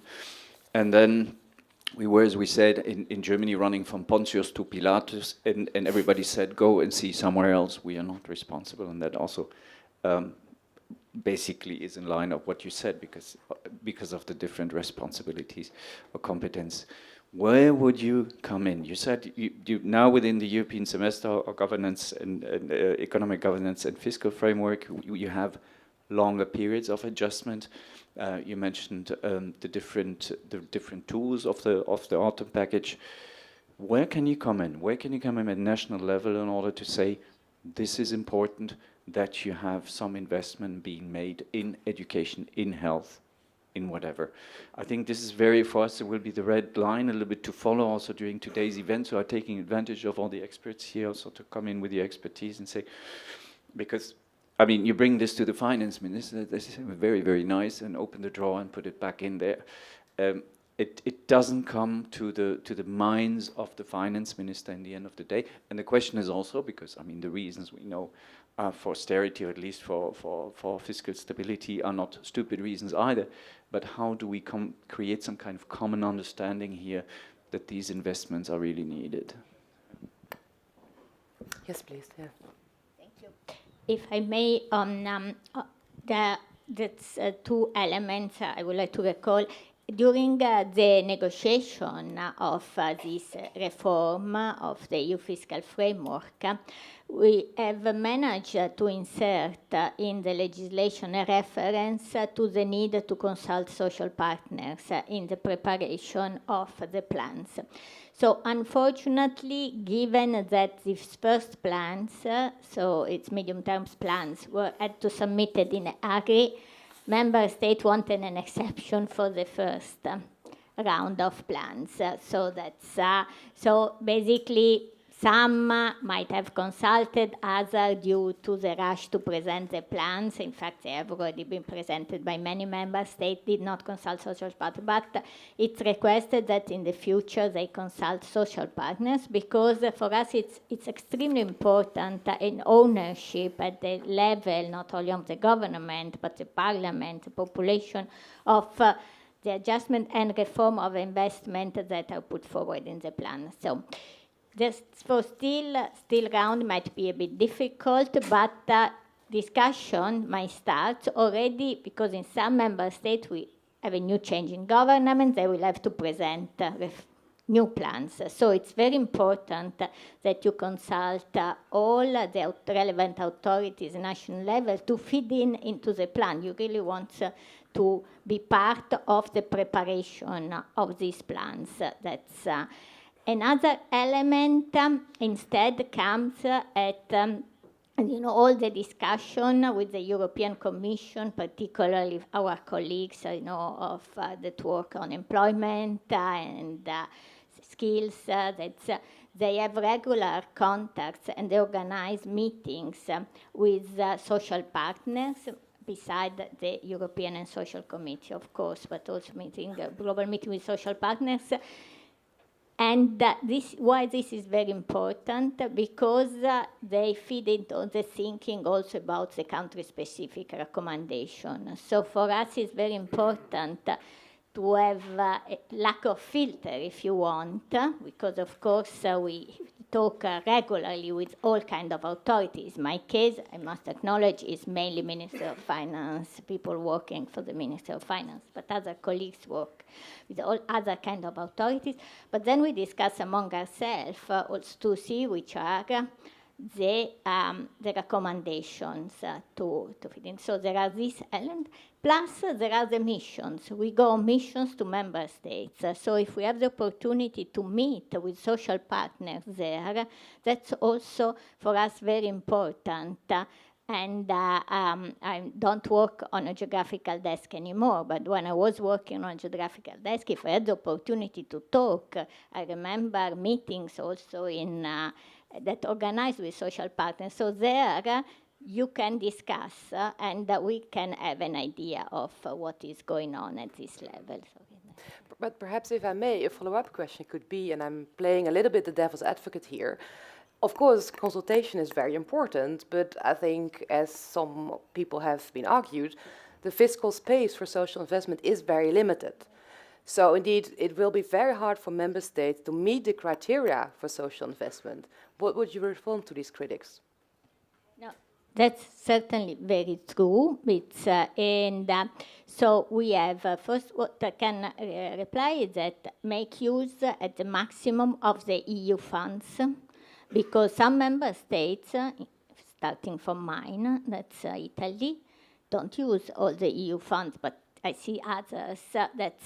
So the EU funds are free money. In terms of our rules, all the funds that you are expenditure fully matched by revenue, you get from the European Union. So that's in our, it goes in and out automatically. We don't take account of this money because that's so first of this. Now we have introduced also the possibility to use the maximum extent of co-financing, national co-finance. So this would normally have entered in our computation. In the expenditure is deficit, but in our assessment of compliance with the rules, we take this into account. So if you extend to a maximum possible the national co-financing, you can do it. So this is a firm. And another issue, I'm sorry to say, but put pressure on your national authorities to improve the quality of public finances, meaning that some money has to be redirected from some expenditure to others, or again, some revenue have to increase. So that's also a possibility, because as I mentioned before, the national fiscal policy are a prerogative of member states. So we are not telling any member state to cut expenditure per se. What we are telling, if you want to spend more, you have to increase your revenues. And that's, for us, we will never tell a member state cut this kind of expenditure, because we can't also. For some expenditure, we would like to say, but we can't. So it's that if you want to spend more on social, on this, etc., it's very welcome. Increase your revenue, which again might be an issue because some member states, like France, already have higher revenue ratio. So that's an issue of requalifying expenditure to spend a bit better, or at least to spend more in some directions than others. Thanks for that. It's indeed a whole discussion where indeed we could go on for very long. But perhaps before we do so, let me see if there's other questions in the room. Because I'm very keen. I think I see. Yeah, so perhaps the mic can go to the back of the room. Yeah, the mic is coming your way. Yeah. Okay. Yeah. Hola, buenos días. Soy Miguel Venegas, presidente de Valorian, un sindicato cuya mayor representación la tiene en el sector privado. La gran mayoría de las organizaciones sindicales que están aquí son del sector público y quería en este caso, para no confundirme de nombre, a Magali, hacerle una pregunta. ¿Se ha cuantificado el coste económico que tiene todas aquellas políticas para mejorar el bienestar que queremos en Europa? ¿Se ha cuantificado qué puntos de la Agenda 2030 se deberían de cumplir o dejar de cumplir para conseguir ese bienestar que estamos intentando conseguir? ¿Se ha cuantificado, en este caso, el incremento de competitividad y de productividad que nuestra comunidad económica debería de tener para ser, en este caso, relevante frente a Asia y Estados Unidos? En este caso, en muchas ocasiones intentamos que todo nuestro estado de bienestar se mejore cuando, por ejemplo, nuestro Producto Interior Bruto, desde el año 1980, como Unión Europea, hasta la fecha ha bajado de un 30% a un 17%. Y estamos aquí en un cuestionamiento, y muchas veces nuestra organización se lo hace, de cómo el sector público podría contribuir a impactar de una manera productiva y competitiva para conservar ese estado de bienestar. Porque si no hay dinero, no hay estado de bienestar. Si no somos competitivos a nivel mundial, no hay estado de bienestar. Y tenemos un continente donde todo el mundo quiere venir a vivir. Nadie se cambiaría por China.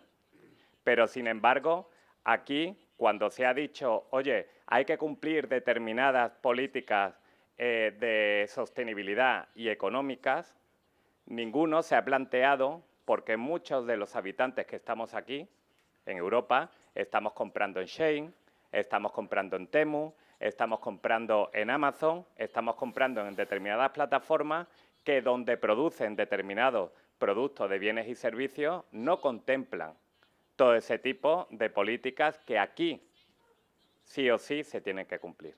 Gracias.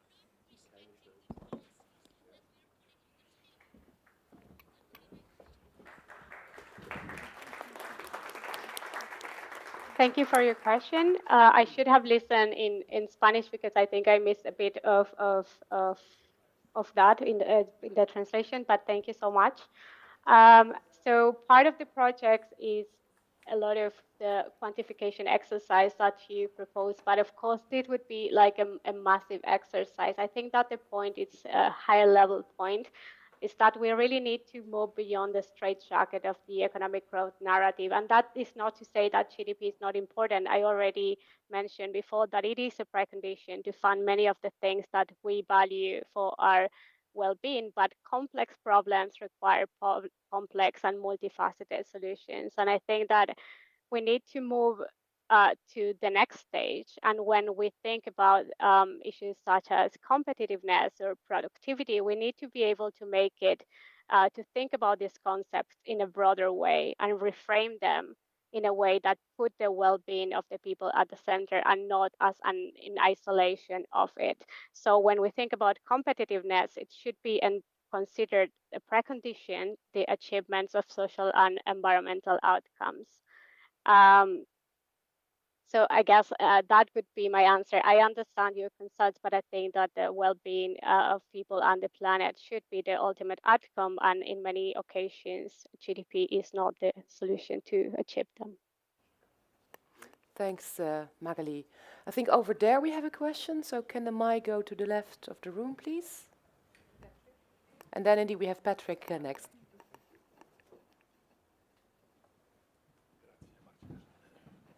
Can I please Can you hear? Yes. Can I please ask Milena a question from Montenegro? Okay.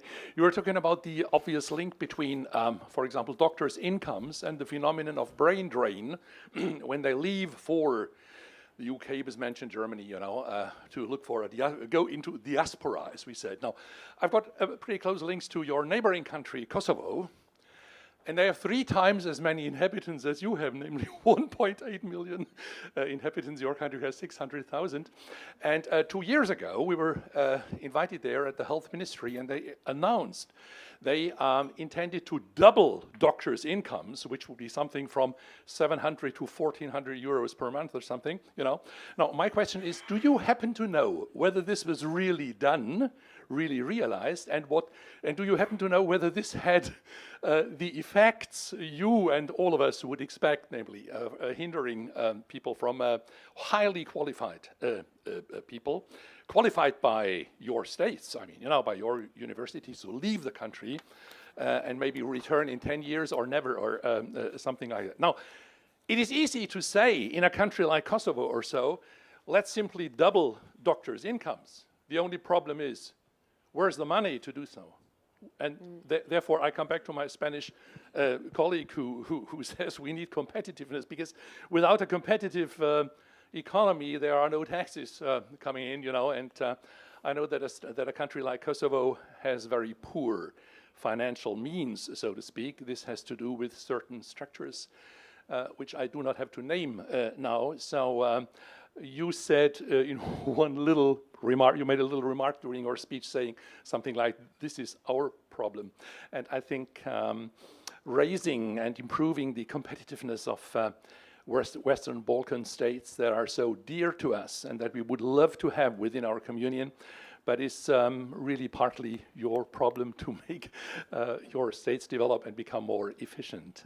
So in case you know anything about the effect of this enormous pay raise, I mean, you know, double, I would be thankful to hear it. Thank you. This works good. Actually, I will share with you our experience. So our trade union succeed in 2021 to rise salaries of the doctors by 100%. Yeah, it was a huge battle that lasted 9 years. First, when we established as a trade union, we are very young and without any influence in our society, so we address our problems to CESI. And CESI helped us in 2016. So we started working, and it took 8 years, and we should prepare all the arguments, like how much a country lose when the doctor is just sent abroad. Because our state was not interested in that numbers. We didn't have from the state that the number, how much cost a medical doctor, one specialist. So we tried to find methodology around, and we find it. Some countries really do that. And we use that methodology, and we counted that around 150,000 euros cost one specialist for our country, Montenegro, that left to Germany. So it is money spent not for interest of our country. We invested and we lost them, and our government didn't care. So we try to collect so many arguments that can favor that decision to rise the salaries of the doctors, and finally we succeed, as I told you. So my salary for a long time was 500 euros, and now it is 1,500 euros. We have now, our government is publishing reports about the highest salaries, 1,000 highest salaries in the country, and there is always 400 salaries are the doctors. So of all, but a few years ago we were all the time on the bottom. And what that produce? Was that a solution? Because that was your question. Actually, it really reduced brain drain. from the country. It really reduced brain drain. But rising salaries cannot be the only intervention, because now we are facing a lot of troubles with organization of the workload. And we have a very high influence of the politics. We have a lot of incompetent managers. And we have a lot of troubles in health institutions in organizing the job. And because of that, our doctors now leaving the public sector and they are going to private sector, but they are still in the country. So there is no one intervention that can solve all the problems. So we cannot, it is naive to think, I was thinking like that, naive. Because I was thinking that my colleagues will dedicate more energy to work now to appreciate that achievement, you know? But it wasn't the case. And I must confess that I was very disappointed. They were now committed more, because the patient is patient, even though when you get 500 salary or 1,500, you are working with the patient, with the life, the same way. But the organization of the work is the very huge problem in our country. We can do it better. The quality could be better if we are working on that. But we are not interested in that. And this is this is my new mission. And in the last year and a half, I'm talking about quality, trying to change something in my country, and I'm educating myself in that field. I received very good education in Austria, and I'm seeking for that on my own, and I'm trying to change that, but it is really a tough battle. Thank you for the question. It's probably like Magali said before, multifaceted problems require multifaceted solutions, and I think this is another example of that. Patrick, you have the last question before the coffee break. So working, yeah. Also a question for Milena. You've talked about the great problem of the labor shortage in care, but are there ways that we don't compete in Europe on professional doctors, nurses, etc.? Because your problem is double as big as in the Western countries, because we both have the problem of graying population and less young people working in as nurse or doctor. Can we meet each other? Are there also arguments for Western countries not to attain people from your countries? Is there some discussion in the Balkan about it? Actually, there is. Yes, thank you very much, Patrick. Okay, well, when you think it is not fair to our citizens, but it is responsibility of our government, and that's what we said. In my opinion, maybe I'm a topist, but in my opinion, when you think about salaries, you need to think about complexity of the job, achievement. Why is that important? And for me, the most important thing for every country in their strategy, first place should always be education. If you have good education, you will have good doctor. If you have good education, you will have very qualified, good employers. So everything starts with education, good education. After that, health. If your worker is healthy, then you can count on progress in economy. Because if he is not healthy, he can be economical burden, to say like that. It is maybe rough, but there are a few priorities for the countries, in my opinion. The third one should be justice, because if people feel safe in their country, in order to justice, they will be protected in case of the challenge.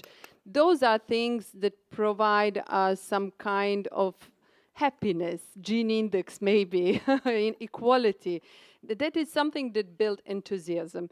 And we are not witnessing that in all world.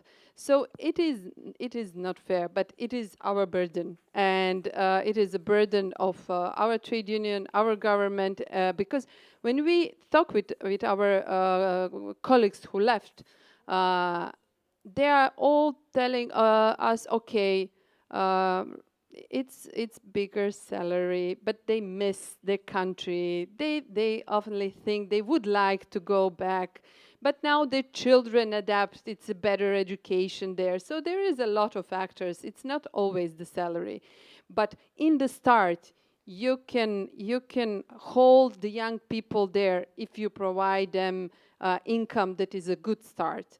Because when they get older and older, then the chance for losing them is much lower. So young people, they are the most, they are the people who are leaving the most. So we need to focus on our strategy. We need to focus our strategy on young people not to leave when they finish their med school.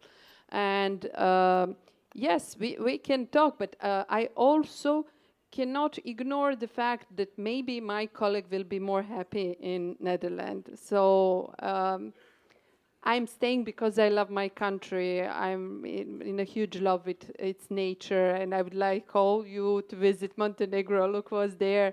It is a beautiful country, and we can be, it is only 600,000 people. We can all be happy. We can conduct studies that can help you, bigger one, to see easily what is the problem, what is the issue, the way I conduct this burnout during the COVID and tell my government, we need, these people are in trouble, we will lose them. And now we are facing the circumstances.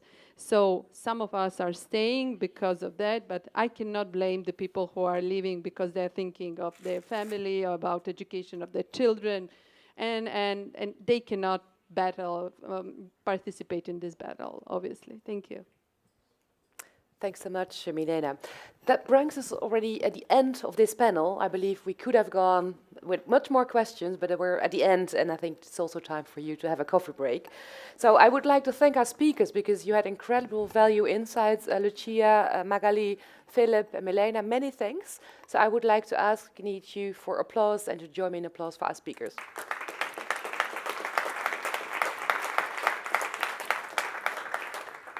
We will have a quick coffee break till 11:45. I mean, we're a bit running out of time, so perhaps 11:50 at the latest. And it will be at the patio just outside the room. So looking forward to seeing you back.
You used to call me on my cell phone, late night when you need my love.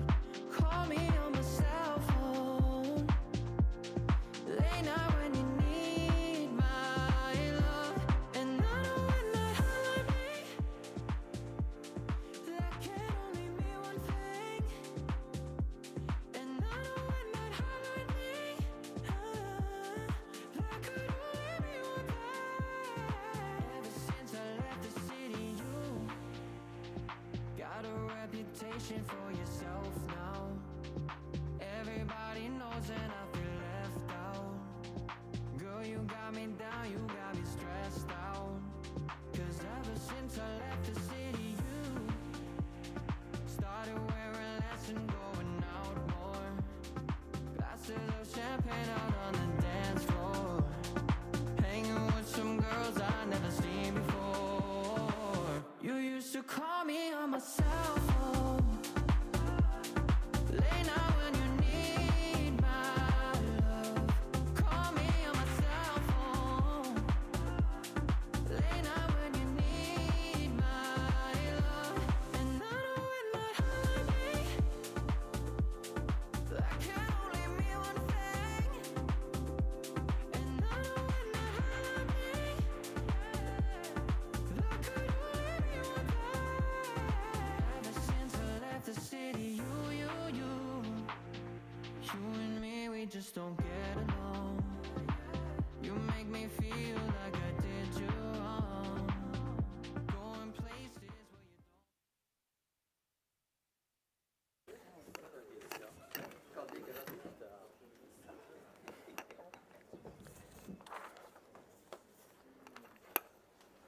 So perhaps indeed last participants can also look for their seats again.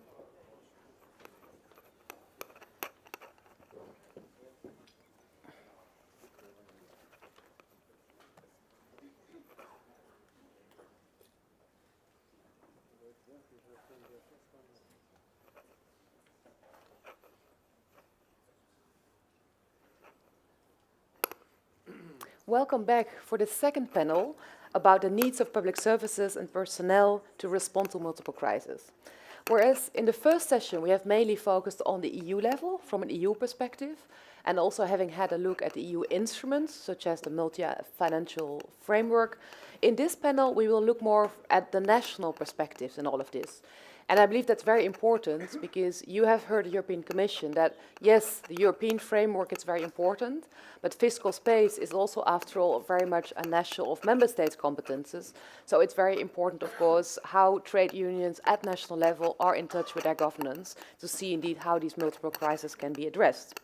So we start with a presentation by Patrick Vey. Patrick, you're representing the Dutch labor union CNV. I'm very happy to give you the floor. Thank you.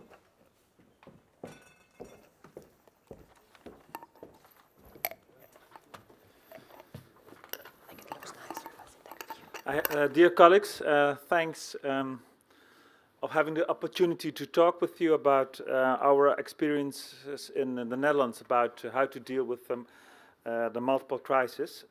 I do have some slides. Perhaps I can have the other slide for the introduction. Can I have the other slide?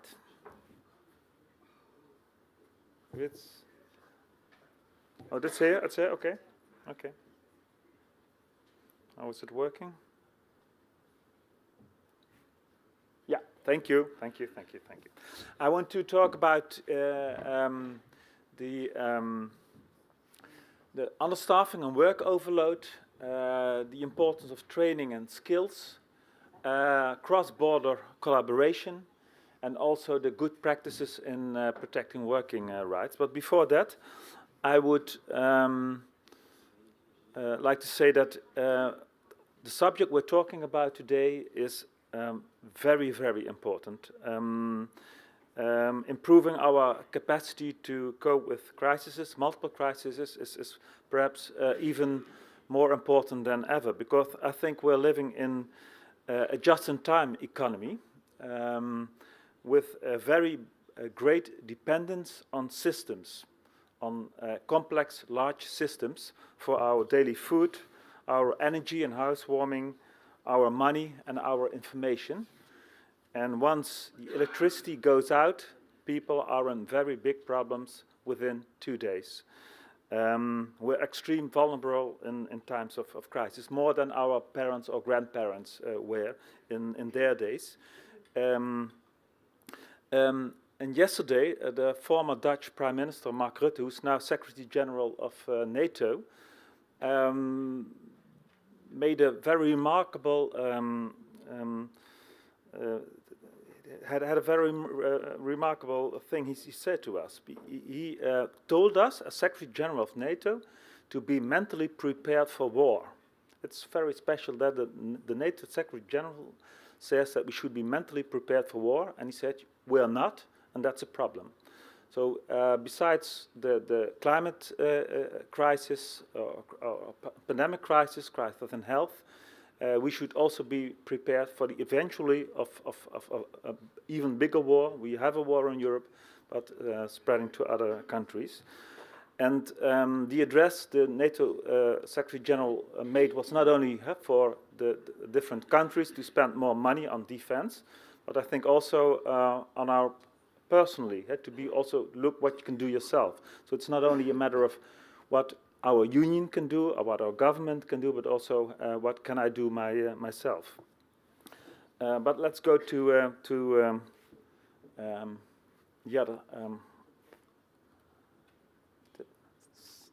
the other slide, please. Yeah. Understaffing and overload amid continuous crisis. It's the quantity of people who matter. We heard that before, but the great labor shortages in health, for example. And I think it's very important that beyond temporarily crisis response teams, we should establish resilience teams composed of cross-trained personnel who can be mobilized quickly on a more permanent basis, that they can be mobilized when needed. And this approach anticipates and prepares for a reality that the crisis will continue to overlap and build a core workforce equipped to pivot between different types of emergencies.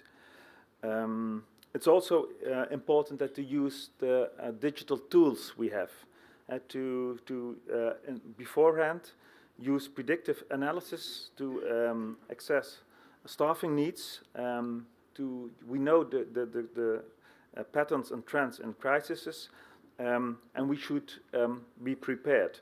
A data-driven approach allows for better planning and reduces the risk of being understaffed when crises occur.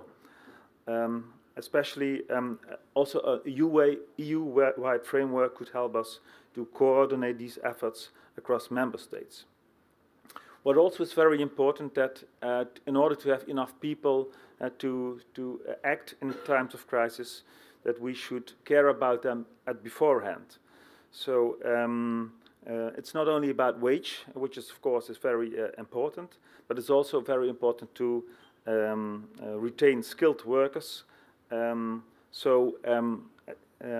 about additional benefits which people need, how to take care of professional development and opportunities, and also the mental health aspect of it, so that people can keep going on and don't quit the job beforehand.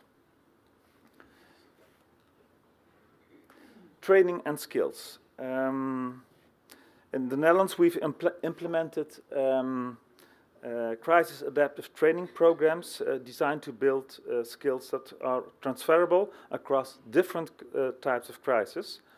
For example, the training combines public health crisis management with skills relevant to climate emergency responses, enabling personnel to respond in flexibility to a variety of scenarios. And it's been made by and developed through a collaboration between public service unions and government agencies. And I think also other countries perhaps could think about it. Which also helps very much is the availability of digital training tools, because crises often arise unexpectedly, and training programs should be accessible at any time, at any place, on mobile devices. Let's turn the page. Third thing is that cross-sector training is very important, that personnel from various branches, various public services work together, learn to work together, because we often need them together in crises. Healthcare and emergency service staffs in the Netherlands participate in joint training for mass casualty climate events such as floods. They have to work together, and their organization isn't used working together on a scale like that needed in times of crisis. But it's very important in the training programs. The other thing is that we can learn from each other.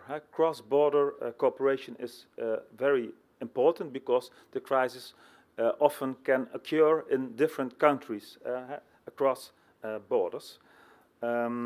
We at CNV we are calling for a EU-wide crisis response framework that aligns protocols across member states by creating common sets of guidelines and procedures so that all countries and people can respond uniformly to cross-border crises, such as the climate disasters which we had 2 years ago in Belgium and Germany, and also a little bit in the Netherlands. So we can reduce redundancy and enhancing our efficiency, and people can work together and help there where most needed, even if it's in a neighboring country. We also would like to enhance the importance of cross-border public service support programs, so that also we can learn from each other in different kind of countries. The third point is the importance of psychosocial support for crisis-exposed personnel. The mental toll of crisis can be immense, and we should be aware of that and also have support ready beforehand. Establishing a standardized EU approach to support personnel, resilience and recovery will ensure that our workforce remains strong, as strong as possible, and sustainable even in prolonged crisis conditions. Then good practices in protecting those worker rights which we have in the Netherlands. It's important to be flexible in times of crisis, but you can be more flexible when the essential things are sure for you. So through strong trade union negotiations, we in Holland have secured flexible working conditions, allowing to adjust schedules based on personal and professional needs, so people can have a workable life-work balance. And flexibility has proven essential in helping workers to manage accumulating stress and overlapping crises. And here again, the importance of permanent access to mental health services. We lobbied for a permanent mental health service accessible to all public sector workers, and this helps people to build resilience and manage ongoing psychological demands in their roles. One back. Which is also important that the workers' voice is heard and be looked upon in times of crisis, because what happens on the floor, what happens physically, is where it's about, and the plan should be tested and made by input of the workers themselves, grounded in practical realities. Our conclusion is that the challenges posed by times of crisis demand a resilient, well-supported public sector and a workforce that can adapt to various crises, often simultaneously. And we would like to focus on long-term staffing solutions, continuous training and cross-border collaboration. and worker-centered policies which can create together a public service which is more equipped to protect and support European citizens through any types of crisis. That's what I would like to share with you. Thank you very much.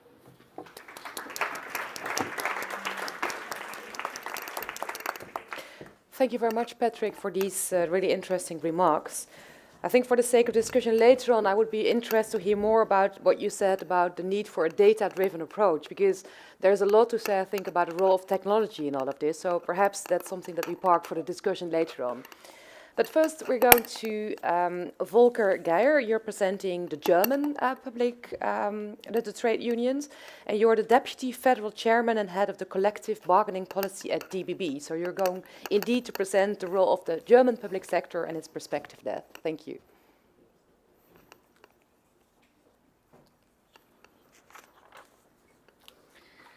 Ja, meine sehr verehrten Damen und Herren, liebe Kolleginnen und Kollegen, lassen Sie mich so eine Situationsbeschreibung des öffentlichen Dienstes in Deutschland geben. Für uns ist die Grundlage einer Krisenbewältigung natürlich ein funktionierender öffentlicher Dienst. Und dazu gehört natürlich ausreichend Personal, ausreichend Ausstattung des Personals, eine Digitalisierung der Verwaltung. Und bei diesen drei Dingen haben wir starke Defizite in Deutschland, leider. Der öffentliche Dienst ist für uns, und ich glaube, das ist in dieser schwierigen Zeit, in der sich Deutschland und aber auch ganz Europa befindet, ein Rückgrat unserer Demokratie und unseres gesellschaftlichen Zusammenschlusses. Ein funktionierender öffentlicher Dienst gewährt jeden Tag Recht, Ordnung, Sicherheit, Bildung und grundlegende Versorgung.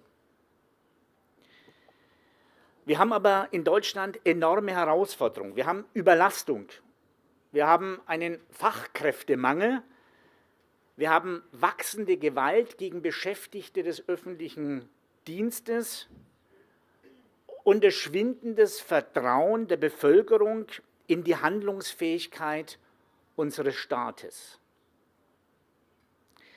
Und das darf aus unserer Sicht, aus Sicht des DBBs, nicht so weitergehen. Wir haben im Februar nächsten Jahres Wahlen bei uns in Deutschland und wir erwarten von dieser neuen Bundesregierung, dass sie den öffentlichen Dienst stärkt. Nur dann sind wir auch krisenfest. Nur dann können wir das leisten, was die Bevölkerung von uns, vom Staat, aber auch von der Politik erwartet. 70% der Bevölkerung in Deutschland hält den Staat für überfordert. Das ist das Ergebnis einer Bürgerbefragung durch den DBB, die wir jedes Jahr durchführen. Und die häufigsten Defizite sieht die Bevölkerung in der Asyl- und Flüchtlingspolitik, der Bildung und der inneren Sicherheit. Wenn wir allerdings ein bisschen tiefer reinschauen in diese Bürgerbefragung, stellen wir fest, dass die bei der Feuerwehr ein unheimlich hohes Ansehen genießen in der Bevölkerung. Dass sie die Aufgaben, die diese Kolleginnen und Kollegen tagtäglich wahrnehmen, wertschätzen, auch wenn sie das Gesamtsystem für überfordert halten. Und jetzt kann man sich natürlich fragen, warum ist es denn in Deutschland so weit gekommen? Deutschland war ja immer so ein bisschen das Vorbild für viele. Ein Hauptgrund dieser Überforderung unseres Landes ist einfach ein eklatanter Fachkräftemangel. Bis 2033 werden 1,3 Millionen Beschäftigte im öffentlichen Dienst in Ruhestand gehen. Wir haben aber jetzt schon die unfassbare Zahl von 570.000 unbesetzte Stellen im öffentlichen Dienst. Und Sie können sich das vielleicht vorstellen, wenn 570.000 Stellen im öffentlichen Dienst nicht besetzt sind, welche Auswirkungen das auf die Leistungsfähigkeit eines öffentlichen Dienstes in der Daseinsvorsorge und noch ganz spezieller in Krisenfällen bedeutet. Diese Situation gefährdet die Funktionsfähigkeit unseres Staates und damit auch das Vertrauen in unsere Demokratie. Und für uns ist es ein ganz besonders alarmierendes Zeichen für die gesellschaftlichen Spannungen, in denen wir uns befinden in Deutschland, dass es zunehmend Gewalt gibt gegen Beschäftigte des öffentlichen Dienstes. Beleidigungen, Bedrohungen, körperliche Angriffe, Polizistinnen und Polizisten, die im Einsatz bespuckt werden, Feuerwehrleute, die gehindert werden, durch körperliche Gewalt einen Brand zu löschen, Rettungssanitäterinnen und Rettungssanitäter, die Menschenleben retten wollen, die angegriffen werden dabei. Das sind unfassbare Zustände und das muss sich aus unserer Sicht ganz schnell auch von der Politik geändert werden. Denn solche Angriffe auf Einzelne sind auch ein Angriff auf unsere Demokratie und unseren Rechtsstaat. Der Schutz der Beschäftigten muss aus unserer Sicht, aus Sicht des DBBs, der oberste Priorität haben. Und jetzt ist natürlich die Frage, wie kann man denn diesen öffentlichen Dienst in Deutschland wieder zukunftsfähiger machen? Wie können wir denn attraktiver werden? Und natürlich geht es darum, um die Arbeitsbedingungen. Wir kämpfen um die besten Köpfe am Arbeitsmarkt. Und das funktioniert eben nur durch attraktivere Arbeitsbedingungen, wettbewerbsfähigere Gehälter. Wir liegen im Vergleich zur privaten Wirtschaft weit hinter der privaten Wirtschaft. Und wir haben Fachkräftemangel in Deutschland, aber wir brauchen einfach gute Köpfe für den öffentlichen Dienst, damit wir unsere Arbeiten eben im Sinne der Bevölkerung auch erledigen können. Und das wollen die Kolleginnen und Kollegen. Und dazu gehören eben auch flexible Arbeitszeitmodelle und letztlich auch eine Digitalisierung des öffentlichen Dienstes. Junge Menschen, die in den öffentlichen Dienst kommen, die wollen mit einer modernen Technik arbeiten. Die wollen nicht mit Papier und Abheften und Ordner arbeiten, sondern hier muss sich die Arbeitswelt im öffentlichen Dienst in Deutschland ganz, ganz extrem verändern. Nur ein Beispiel: In Estland werden digitale Anträge innerhalb von Minuten bearbeitet. Das dauert bei uns oft Wochen und da müssen wir durch die Digitalisierung besser werden. Ein leistungsfähiger öffentlicher Dienst ist der Schlüssel für das Vertrauen der Bürgerinnen und Bürger und die Stabilität unserer Demokratie. Und auch gerade in Krisenzeiten ist natürlich ein öffentlicher Dienst der Faktor, der Schlüsselfaktor überhaupt, und der muss aber dann auch funktionieren. Nur wenn die richtigen Rahmenbedingungen schaffen, wird der öffentliche Dienst auch künftig seinen unverzichtbaren Beitrag für unser Gemeinwesen leisten können. Soweit von mir, soweit die Sicht aus Deutschland. Herzlichen Dank.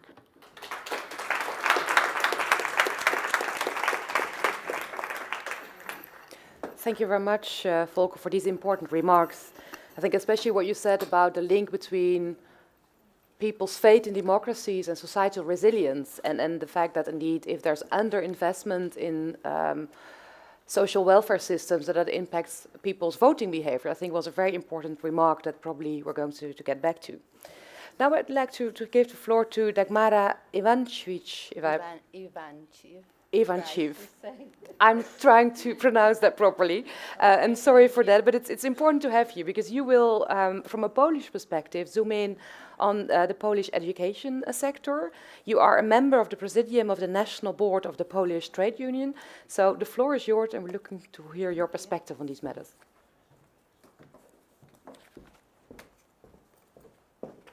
Good afternoon again, and I'm really happy and that I can see you again today, and that very pleasure welcome.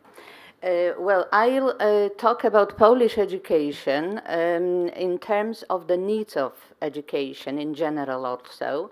I'm sure that there are a lot of European Union countries which may share the same problems and the same issues, the same phenomena, because it's a hard time for education in Europe. The Polish teacher education system is sort of compatible with the requirements that we get from the European Union policy, but in fact it just functions on the general level. In fact, there are lots of discrepancies in the system between the countries. And what I would like to point out, because in our agenda there are two things at first mentioned, understaffing and also workload in Polish education. And these are one of the obstacles which are probably responsible for I'm just going to tell you something about the obstacles which are responsible for the underskilling and workload in Polish education. And of course, the first one, don't be surprised, is the embarrassing low income. I don't want you to think that we are sort of greedy. We are not. But bear in mind that a Polish highly qualified teacher, at the very start point of his or her job, having MA degree, so after 5 years of studies, or at least BA degree, which is the bachelor's degree, plus finished special education courses for future teachers, and very often a few certificates for some other self-development, was getting till the end of December last year the national minimum wage. And that is very much humiliating for us, for teachers, and also for trade unions we represent. It should be like career advancement path should be strongly correlated with the profit of the income. In our opinion, of course, a government and local authorities, because they decide on the income as well, should support us with a generous salary, not only for those who have plans to take up the job in future, but also for those who are at work nowadays. And the other obstacle with which could be responsible for the understaffing and the workload is the so-called work organization in terms of workplace equipment. In Poland, workplace equipment is not provided obligatorily. So in fact, what happens is the teacher who creates the, let's say, workstation himself or herself. So, for instance, he is bringing his private computers to work, also buying, pointing the words buying, because with his own money, for instance, stationery materials for schools in order to make the job smoother and more attractive for children and the students. So sort of everything is like in the hands of the teachers. And another point which is really stressful for us is the fact of the overcrowded classes, despite the demographic decline in Poland. And that is caused by the austerity policy imposed by mostly local governments, and the fact that there is a lack of teaching assistant or lack of assistants at all. The teaching assistants are available in Polish education only in the so-called integrated schools or classes. So, and nowadays it's been a great problem because using the inclusive system of education, which I'm in a great favor of, a class of 30, let's say 30 or more than 30 students or pupils, have a small group of the students or pupils with a diverse needs or with special education needs. And then one person, as a teacher, the main teacher, it could be a tutor or the subject teacher, has to deal with like two groups in one.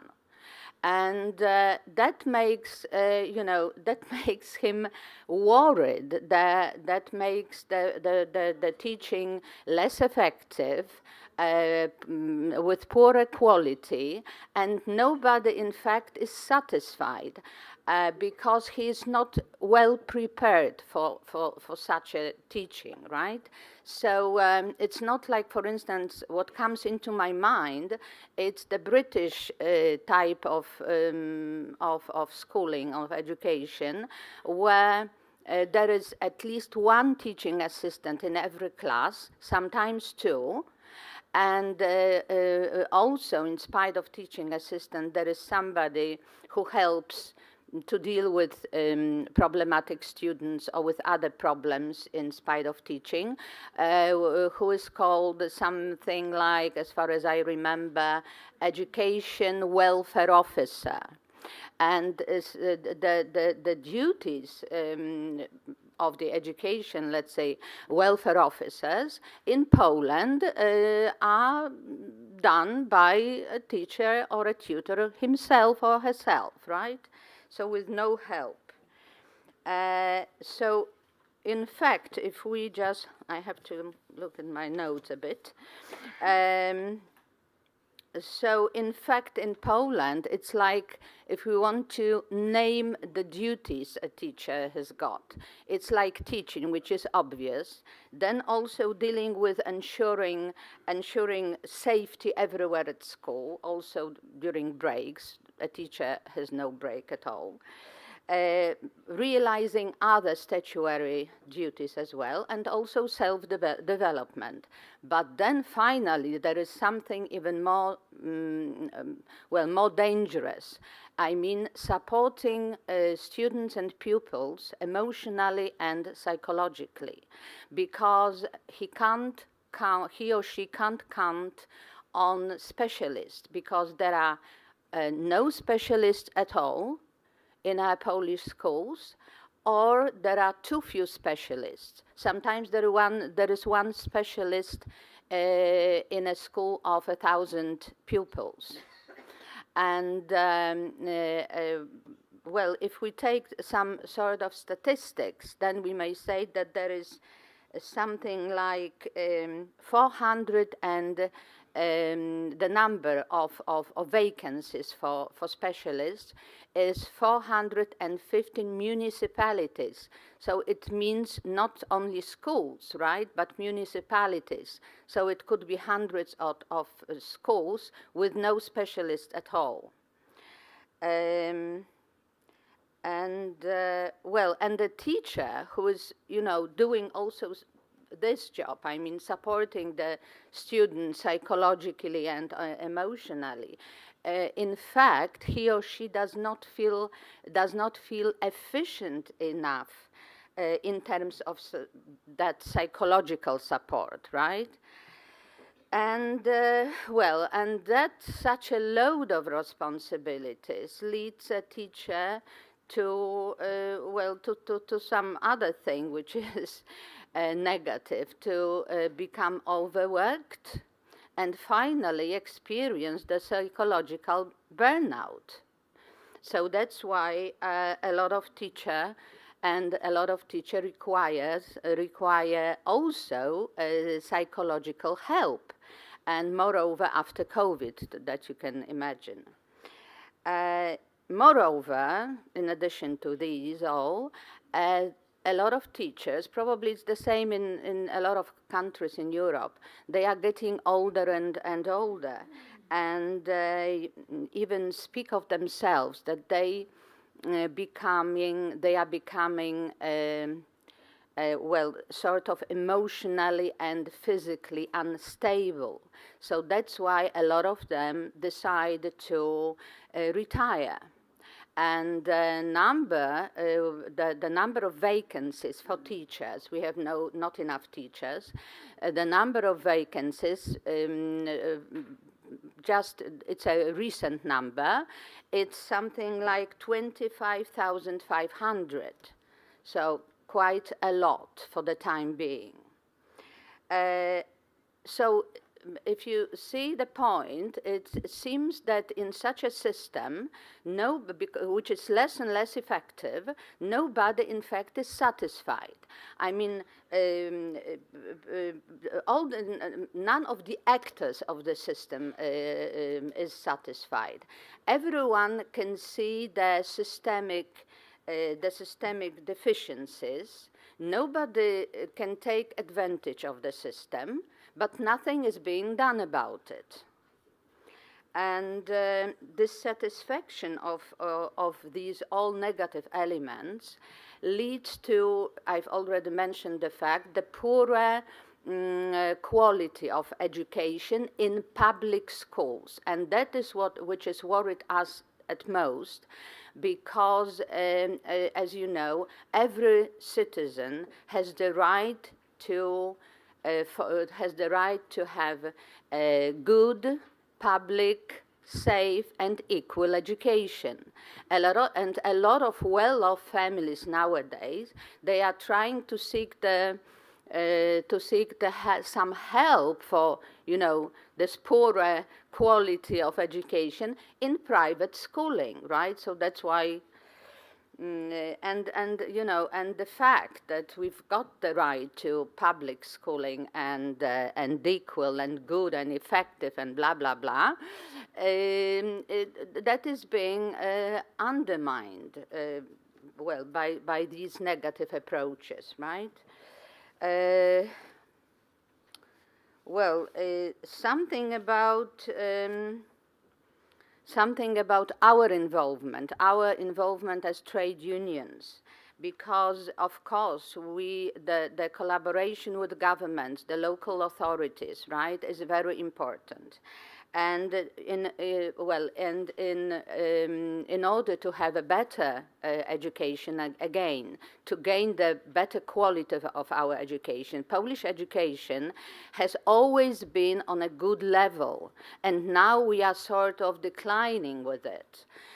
So we've got to react to every threat. And you know that we had COVID, there was a COVID, then the war behind our border, and the migration issues. So the things we need is a social dialogue and openness. And we really need public consultations in every aspect of the education. Because the fight for welfare is not only our interest, is also in the public interest as well. With the new government, because probably everyone knows that we've had a new government for a year now, so with the new government, a cooperation and social dialogue is better. But we can't say, anything more about it, because the only act which was in fact important for us and was passed in January, it was a little bit of increase of the income increase. So a teacher does not get the national minimum wage nowadays anymore, but it's still very little. So the cooperation is going on a better path, right? But still a lot has to be done. And also, we could have a collaboration with some other organizations like NGOs. But the problem is that the teaching in Poland by law and probably in other countries is it's a sort of regulated profession, which in fact is, and it requires certain restrictions. And it's probably positive because it means that not everybody can have access to have contact with a child, right? So that's a good phenomenon. However, so we can see the huge scope of cooperation with something like NGOs, but at first some sort of specific legislation should be established on their side to, in order to eliminate some sort of possible objections, right, and, these stuff. Okay, I think, I don't know. Okay, and one more thing, because we talked also about, I wanted to talk also about the skills development and upskilling. The positive thing about Polish education is that a Polish teacher has a guaranteed financial resources with which he or she can get the, self-development, upskilling, finish a lot of qualification courses. So that is a positive thing. But first of all, no institution checks the quality of the courses. And also, another thing is that we don't know, in fact, whether they are adapted to the newest trends. For instance, like nowadays we talk about the digitalization and artificial intelligence. So that should be sorted out somehow too. I'm just finishing in a minute. A very important factor is to introduce again something which we had up till the time of transformation. This is the so-called internships. The internships in the special teaching schools where students who are to become teachers in future may observe and may conduct lessons and may come into contact with, the atmosphere of a school. So that could help us too, of course, to get better and better teachers at their job. Thank you. That's all.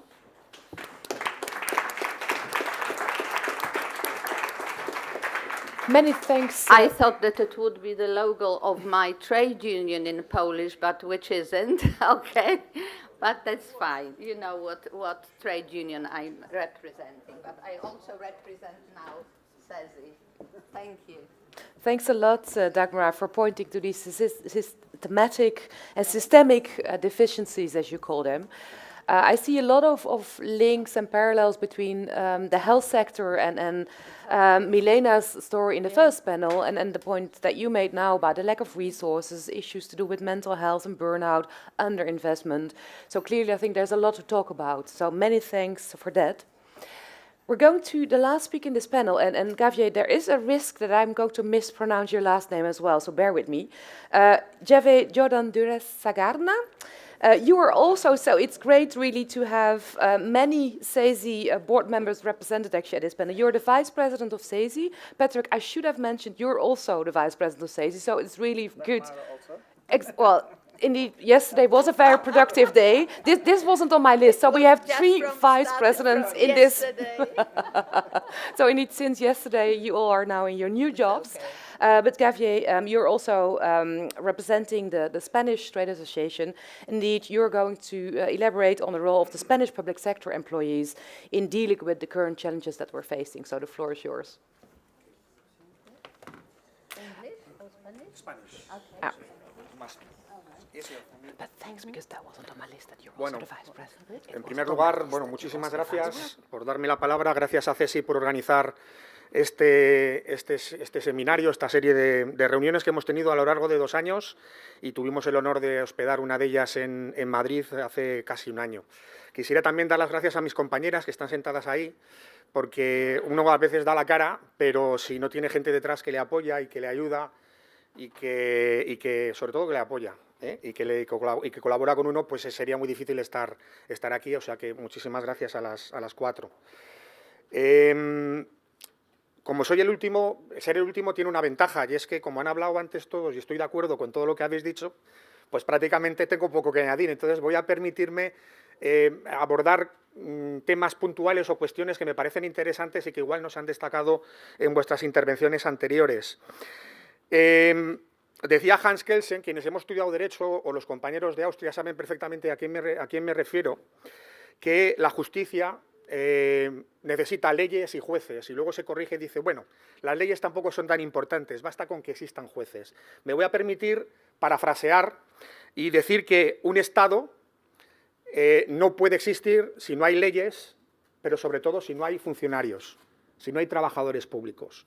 Como dice Miguel Borra, el presidente nacional de CESIF, cuando tiene la oportunidad de dirigirse a políticos, les recuerda siempre y les dice, recordad una cosa, cuando vosotros os vayáis, todos nosotros vamos a seguir estando. Y es que los funcionarios, los trabajadores públicos, garantizamos la continuidad de los Estados. Decías, Volker, antes, que está muy relacionada nuestra actividad con la defensa de la democracia. Yo diría que lo que está en juego es la credibilidad del Estado. La credibilidad frente a los ciudadanos de que los sistemas funcionan, de que el Estado responde, de que los servicios públicos se proveen.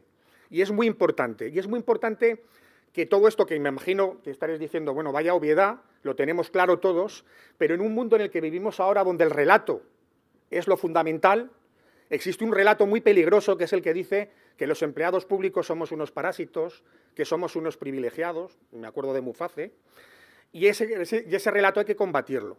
Y hay que combatirlo en primera línea, porque primero no es verdad. Y segundo, porque la realidad es que, como solemos decir, lo mejor de los servicios públicos son sus trabajadores. Eso no quiere decir, y estoy de acuerdo contigo, que tenemos que ser capaces de atraer a los mejores, pero nosotros nos tenemos que creer ese discurso y lo tenemos que lanzar. Tenemos que defender a nuestros compañeros y compañeras que son los que proveen esos servicios públicos. Hablando de crisis, todo el mundo ha hablado del COVID y yo desgraciadamente, en España desgraciadamente tenemos una crisis muy reciente. Ya sabéis todos lo que ocurrió en Valencia, donde han muerto cerca de 250 personas con una terrible dana que se llama ahora una tormenta enorme que cayó concentrada en localidades muy próximas a la ciudad de Valencia. En Internet hay un vídeo de un autor español que se llama Santiago Posteguillo, que es muy conocido por hacer novela histórica, tiene una trilogía sobre Julio César muy interesante. Y es realmente, claro, solo una persona que es escritor y que es un buen escritor es capaz de transmitir lo que sintieron esas personas, porque él vive en esa zona, lo que han sentido esas personas ante el abandono de los servicios públicos. ¿Qué ocurre cuando los servicios públicos no están? Y él comentaba, muy brevemente lo voy a decir, el primer día cuando cayó el agua, pues todo el mundo dice, bueno, ¿qué vamos a hacer? Digo, pero todo el mundo se imaginó, al día siguiente vendrá la Guardia Civil, vendrá Protección Civil, vendrán los bomberos, y se levantaron por la mañana y él mismo decía, y no había nadie, íbamos por la calle solos, veías a la gente buscar a sus familiares solos por la calle. Y dije, bueno, mañana, al segundo día, veremos a la Guardia Civil, veremos a los bomberos, y el segundo día tampoco aparecieron. ¿Es culpa de los empleados públicos? ¿Es responsabilidad de los empleados públicos? Yo creo que no, aquí lo que han fallado han sido los políticos. Y una de las cosas que me gustaría enfatizar ahora es que necesitamos también, como sindicatos, llamar la atención y decir que lo que hace falta es profesionalizar la administración pública.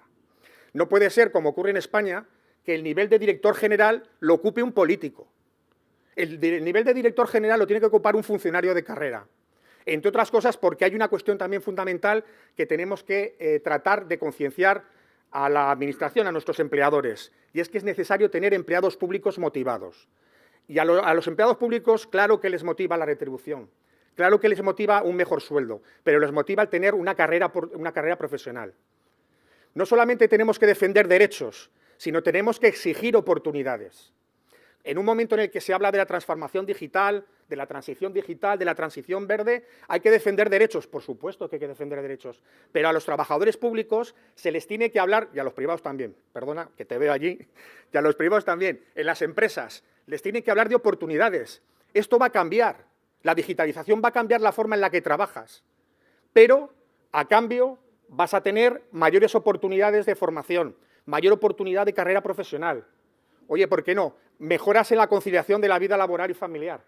Son cuestiones que también motivan a los trabajadores y les hacen que su función sea mejor cada día. Y atraen talento también. Si hay buenas condiciones, somos capaces de atraer talento también, ¿no?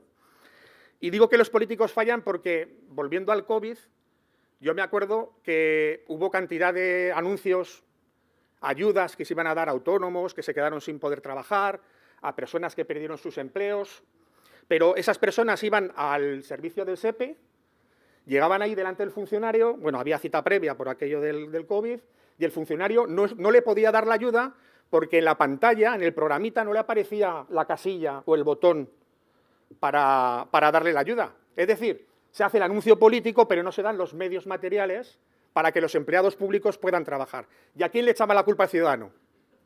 Evidentemente, a quien da la cara. ¿Quién recibe la agresión que decías antes, Volker?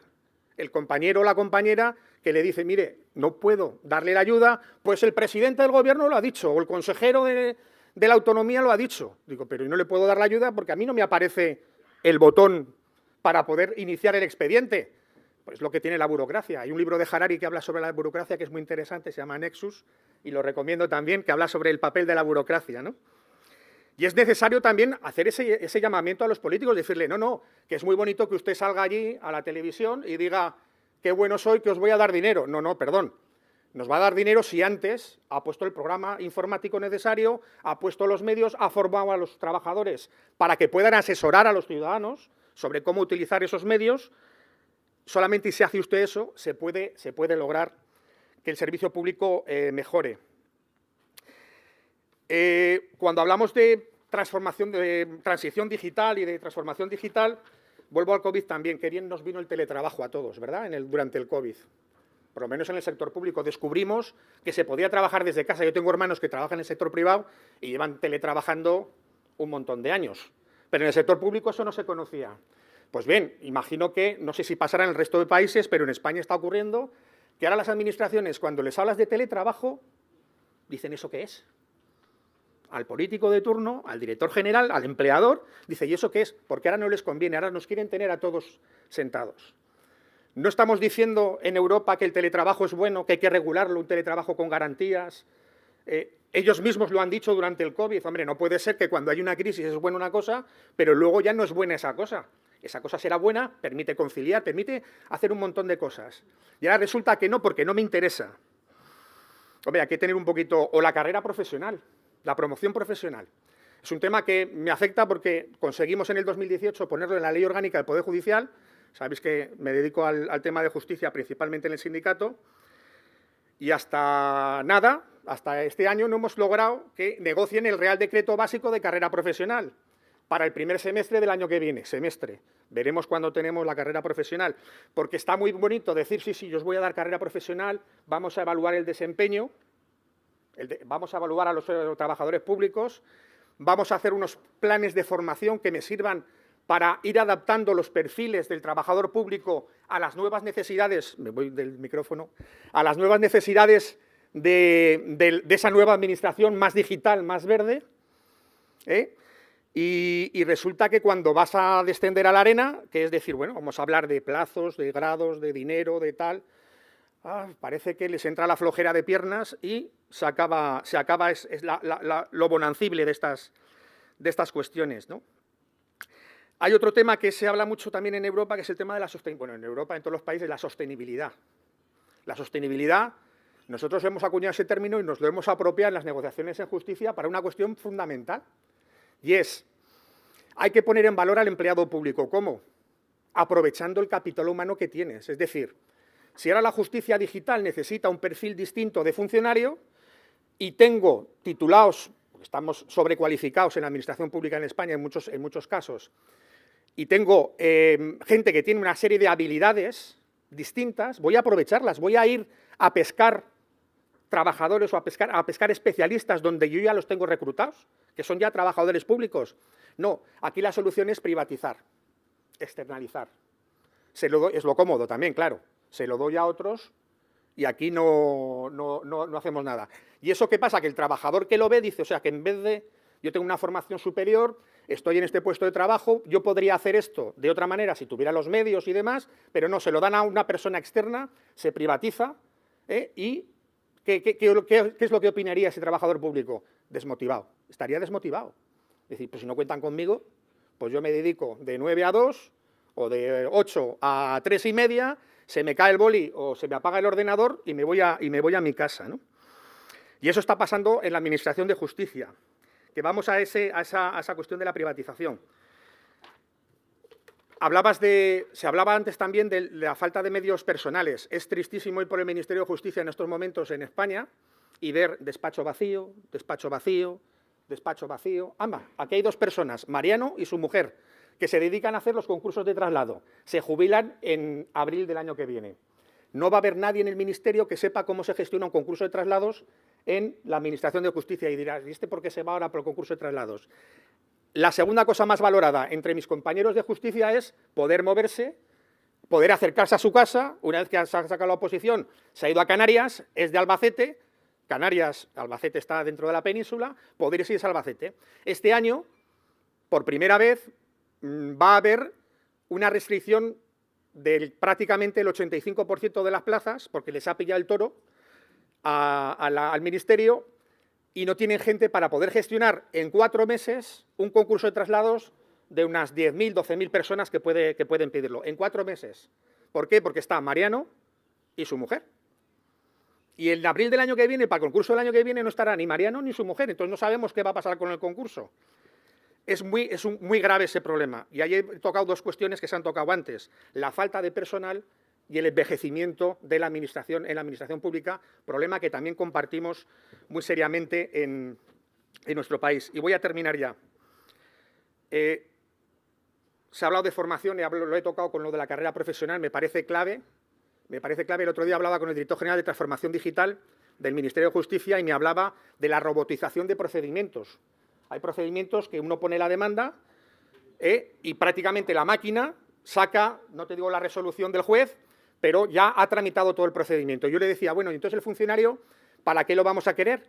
Hombre, pues el funcionario, esa labor de atención al ciudadano, de dar cariño, digo, pero ¿eso cómo se concreta? ¿Qué función es esa? ¿Qué tiene que hacer? ¿Servirle un vino y 2 tapas? ¿O cómo se hace eso? Eso no te lo acaban de explicar, con lo cual, falta formación. No estamos abordando ese tema de la formación. Como no estamos abordando tampoco, y ahí hay un tema también que me queda antes con ganas de decir, la Unión Europea, los hitos de la Unión Europea, los fondos europeos, la transformación de la justicia es uno de los hitos que tiene nuestro país para recibir fondos europeos, de tal manera que han forzado tanto los plazos que vamos a cambiar la justicia de España en 12 meses. No se lo cree nadie, pero ese es el plan que hay. ¿Por qué? Porque si no, Europa no me da el dinero. Y vamos a cambiarlo de tal manera que es que en vez de tener un juez que decida, vamos a tener a 3. Y con eso dicen que la justicia va a ser más rápida. Yo en mi vida he visto que 3 personas se pongan de acuerdo antes de que se ponga de acuerdo una con uno mismo, salvo casos excepcionales de gente que discute consigo mismo, pero eso ya es otro tema, ¿no? ¿Y qué se han dejado en el camino? El tema de las funciones. ¿Se ha hecho un análisis de qué es lo que falla en la justicia en España? No.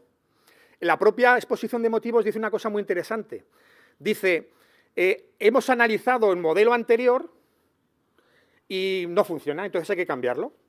Pero es que el modelo anterior no se ha implantado en el 85% del territorio.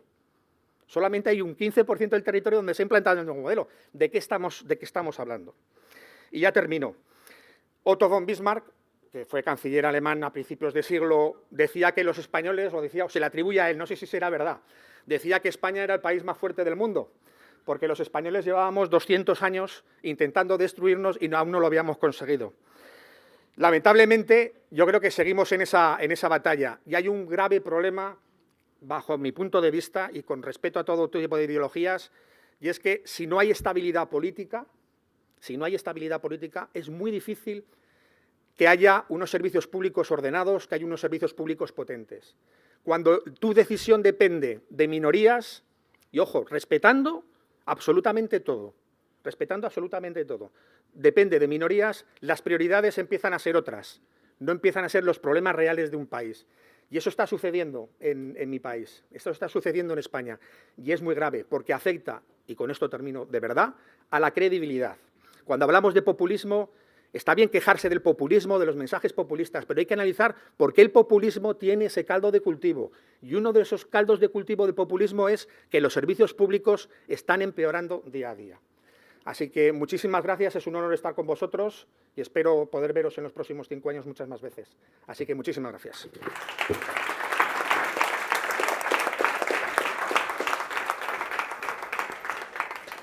Many thanks for that, Javier, and for pointing out so clearly what happens if public services are not there, and making also the link indeed with political stability. I think it's a very important one that also came up, I think, in what you said, Volker, and clearly I think in countries like the Netherlands and Poland perhaps in the past, where I think we have seen the same. I'm conscious that we're very close to the lunch break, but I'm also very keen to see if there's any immediate questions to our speakers.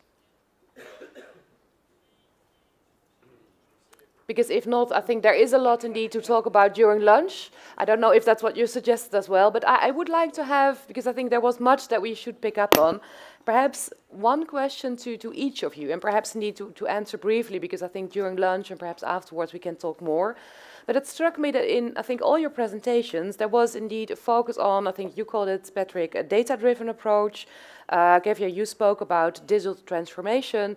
And there's much to say about, indeed, the role of technology, including, for example, artificial intelligence, where there clearly are detrimental effects as well. So it should not be a sort of a golden solution where I think we're blindsided by the negative effects. But there's clearly a role when it comes to efficiency as well, which is important in light of demographic transition. So perhaps your short reaction, and perhaps indeed we can do the order of the speakers, indeed, if you believe that indeed investment in technology in light of an aging population is indeed helpful. Yes, I certainly think, because the availability of more people is desirable but not realistic. So you should do better with the people available, and therefore bringing your team together beforehand is very important. So you don't spoil time improvising, but also planning beforehand, because we know how many fire workers are and people in hospitals and policemen are working in region, and which I also would like to mention. It's a simulation, the European Centre for Disease Prevention and Control, ECDC. They offer resources and reports on conducting simulation exercises to improve the public sector and public health preparedness. So by simulation you can do better, and of course data-driven and AI is not a solution for everything, but you have to do the best with it. So also planning it beforehand can help you in times of when you don't have time to think about it beforehand. Thanks, Patrick. Volker.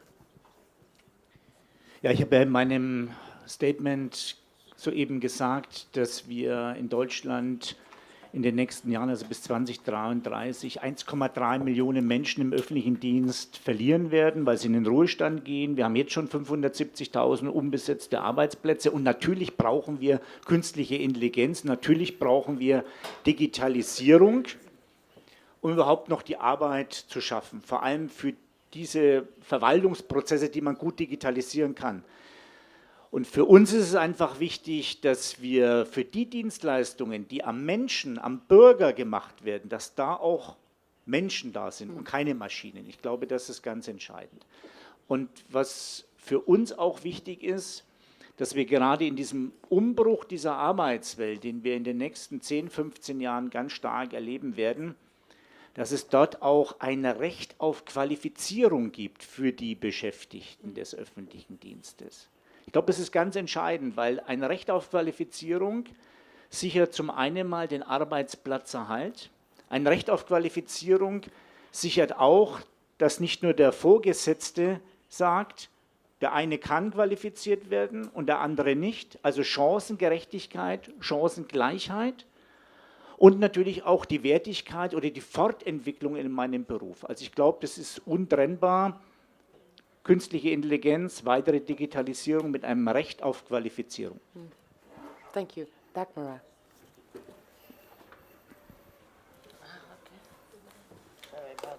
That's okay. In education, I mean, it's perhaps different, but you spoke about also the lack of investment in resources. And I also know it from my own experience. My husband is a teacher here in Belgium. And for example, digital screens and laptops are not just available. So when it comes indeed to the role of digital technologies in the education sector, it's a bit different, I think, perhaps for the other sector. But how do you see the link? That's what I said, that there are not enough money in it, and I don't want to say that we've got to get a really a lot of the workplace equipment. I was just talking about, for instance, such a situation. We are to use the e-register for every class, right? In order to use the e-register, we've got to have, you know what we've got to have, a computer, a laptop, a netbook, or whatsoever, right? And that should be available in every classroom. We are not of the opinion that we've got to have it on our own, because we've got our own computers at home. But the thing is that we can't, for instance, fill in the e-register during the lesson, and we are supposed to do that, right? It's obligatory. So, and we can't do it because we have no such an equipment. So a lot of teachers, as I said, bring the equipment from home, the private ones, and use them in classes.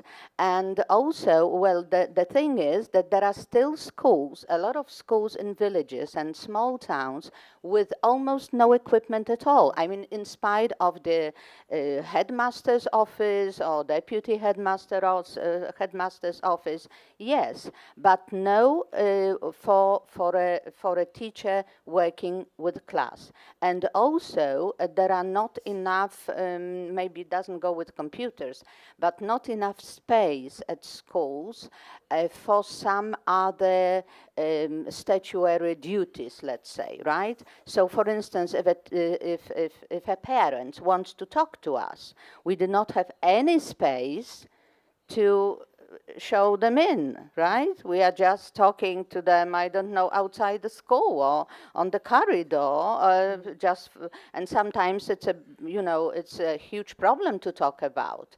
So nothing like that. Even there are in certain schools there are no teachers' room.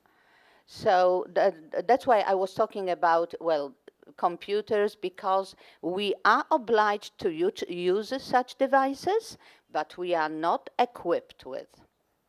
Thanks, Dagmar. Thank you. Xavier, your final remarks on the role of digital transformation in public services.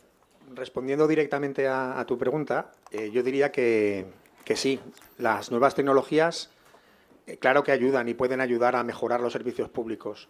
Pero voy a recordar una frase que creo que lo comentó ayer el excomisario europeo Niklas Schmid, sobre los objetivos que nos proponemos los europeos, que somos muy dados, y él ha formado parte de la propia Comisión Europea, a ponernos un objetivo en digitalización, en transición verde, y solamente cuando ya nos ponemos en marcha y nos damos cuenta de los problemas que esa digitalización o que esa transición digital o esa transición verde conlleva, estábamos hablando de la industria del automóvil y la competencia con China, dice, es cuando nos damos cuenta de lo disruptiva que es la decisión que hemos tomado, de los problemas que se acarrean para las personas, y es cuando nos ponemos a pensar en eso. ¿Por qué? Él decía, ¿por qué no nos ponemos a pensar antes en el objetivo, pero en cómo vamos a llegar a ese objetivo, cuál es la mejor manera de hacerlo. Igual saldríamos ganando y seríamos más competitivos también, porque tendríamos nuestro propio modelo. Harari, y lo vuelvo a mencionar, en un libro que se llama 21 lecciones para el siglo XXI, dice una cosa que a mí me ha llamado mucho la atención. Las tecnologías las tenemos ahí, pero somos nosotros los que decidimos cómo utilizarlas. Si una tecnología es muy disruptiva, tenemos que ser capaces de aplicar la tecnología de la mejor manera posible, con el menor daño a las personas. Y para ello es imprescindible que toda la población, que todos los ciudadanos, que los empleados públicos sepamos relacionarnos con esa nueva tecnología. Y lo más evidente, toda la cuestión de protección de datos. No hay formación y los datos se están manejando en la administración pública pues bastante alegremente. Por lo tanto, sí, pero.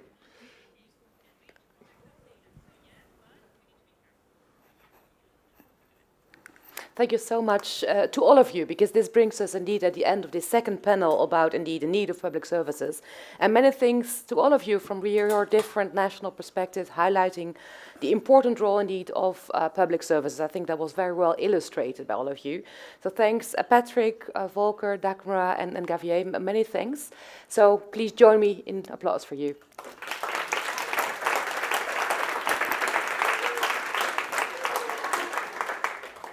We're now ready for the lunch break. We have to have a minimum of an hour of a lunch break for our interpreters. And given we're a little bit running over time, I propose that we come back at 2:15 for the last panel. And please join it, because we have two really interesting presentations. So it would be great if you could stay for the last part as well. Thank you.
Good afternoon. Can I ask those of you that are coming into the room to look for your places, because I think slowly but steadily we're going back after the lunch break.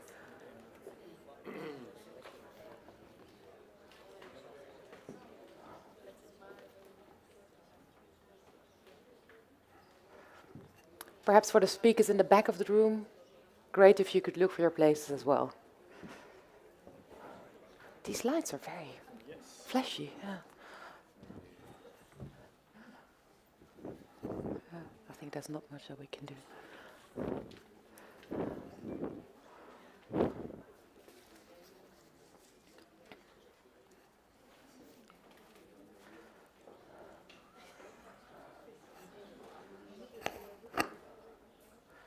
Good afternoon and welcome back after the lunch break. It's good to see that still there are quite a few people left, because this morning we had a really interesting session where clearly this afternoon we're going to build on the outcomes of these sessions. So I'm very happy that we have two very interesting speakers with us. And perhaps just to recap, because I think also for the two of you and then also for you in the room, it's important to realize that this morning we focused very much indeed of the importance of social investment, the importance of public services. And we actually illustrated the importance of public services by two specific sectors, the healthcare sector and the education sector, where clearly you see what it means to have indeed a lack of investment in terms of understaffing, high burnout rates in both sectors, mental health issues, but also a lack of resources at large. And I think it was very important indeed that we acknowledge that despite the focus on competitiveness and defense and security, social investment should actually be seen as a prerequisite to deliver on these, because you cannot see one without the other. So in that respect, I'm very happy indeed to announce the two speakers for this afternoon, who are indeed going to go further about public investment in times of fiscal constraints. And I think that's a very interesting part, and it's also where the European Commission left it this morning, because in the presentation of the European Commission about the next multi-annual financial framework, they very much stressed the need for social investment, and they illustrated, if I may, they tried to illustrate that there was indeed room for social investment within that new framework. But I think it's also very clear from the questions that we asked about, well, how many member states will be able to fulfill the new criteria in a rather strained fiscal space, that the answer was indeed very much that the Commission was pointing to the fiscal capacity at national level. And I think David Rinaldi, director at FEPS and also professor of European Economic Governance at the ULB Institute for European Studies, that's exactly where I think you're going to pick it up and going to show us indeed what, in your opinion, contains and makes up for a more promising fiscal space, and what we actually would need in the current context. So with that, I give you the floor. We agreed, like this morning, that indeed both David and also Tommaso indeed have their presentations first, and then we hope indeed for some discussions afterwards. Thank you, Elizabeth, and thanks all of you. We are the hard to die. So after yesterday Congress, after this morning talk, you are still here listening. So I'll try to use this moment with a little bit of passion and energy to try to use these 10 minutes I was given as well to pass you not a bit of knowledge, by last maybe 2 minutes of that, but mostly try to advise. Try to pass you some areas in which I think that as trade unions, as expert of public sector and social investment, you should make an impact in 2025, because there's a lot of work to be done. I work at the Foundation for European Progressive Studies on top of teaching at the university here in Brussels. So the foundation, FEPS, is officially linked to the center-left of the European politics. So what I say is, I would say, value-based, and we should not cover that. It's important to have values, and they inspire our action. If you can see the logo of FEPS is supposed to be a brain. We are supposed to provide some thinking for the Social Democrats here in Brussels.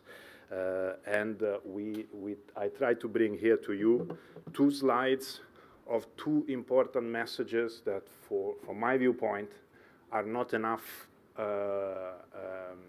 sound, are not enough yet part of our political discourse, and I hope that you can be multiplier of this knowledge in your own countries.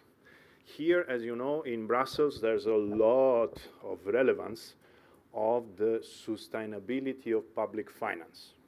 That is, it was the primary objective after the global financial crisis and the Eurozone crisis, but is still, if not the first, maybe the second objective of the Commission.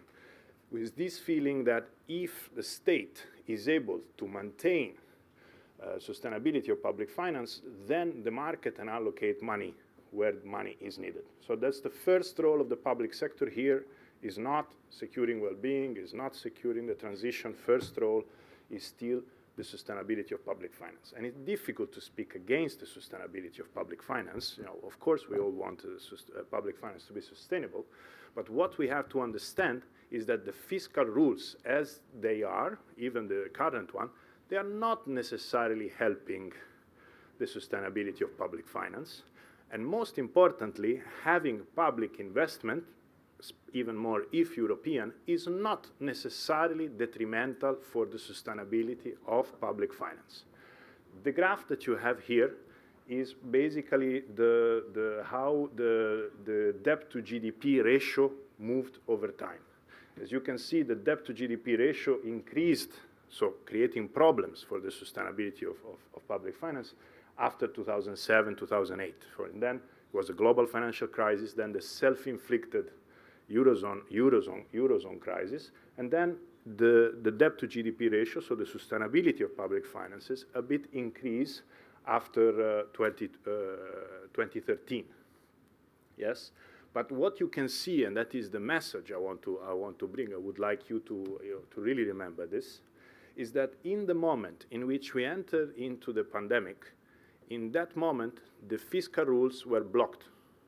So no more fiscal rules. We allowed member states to spend.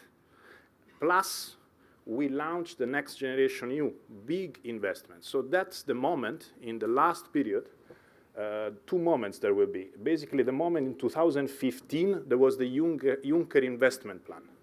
And then the debt to GDP ratio went down even more.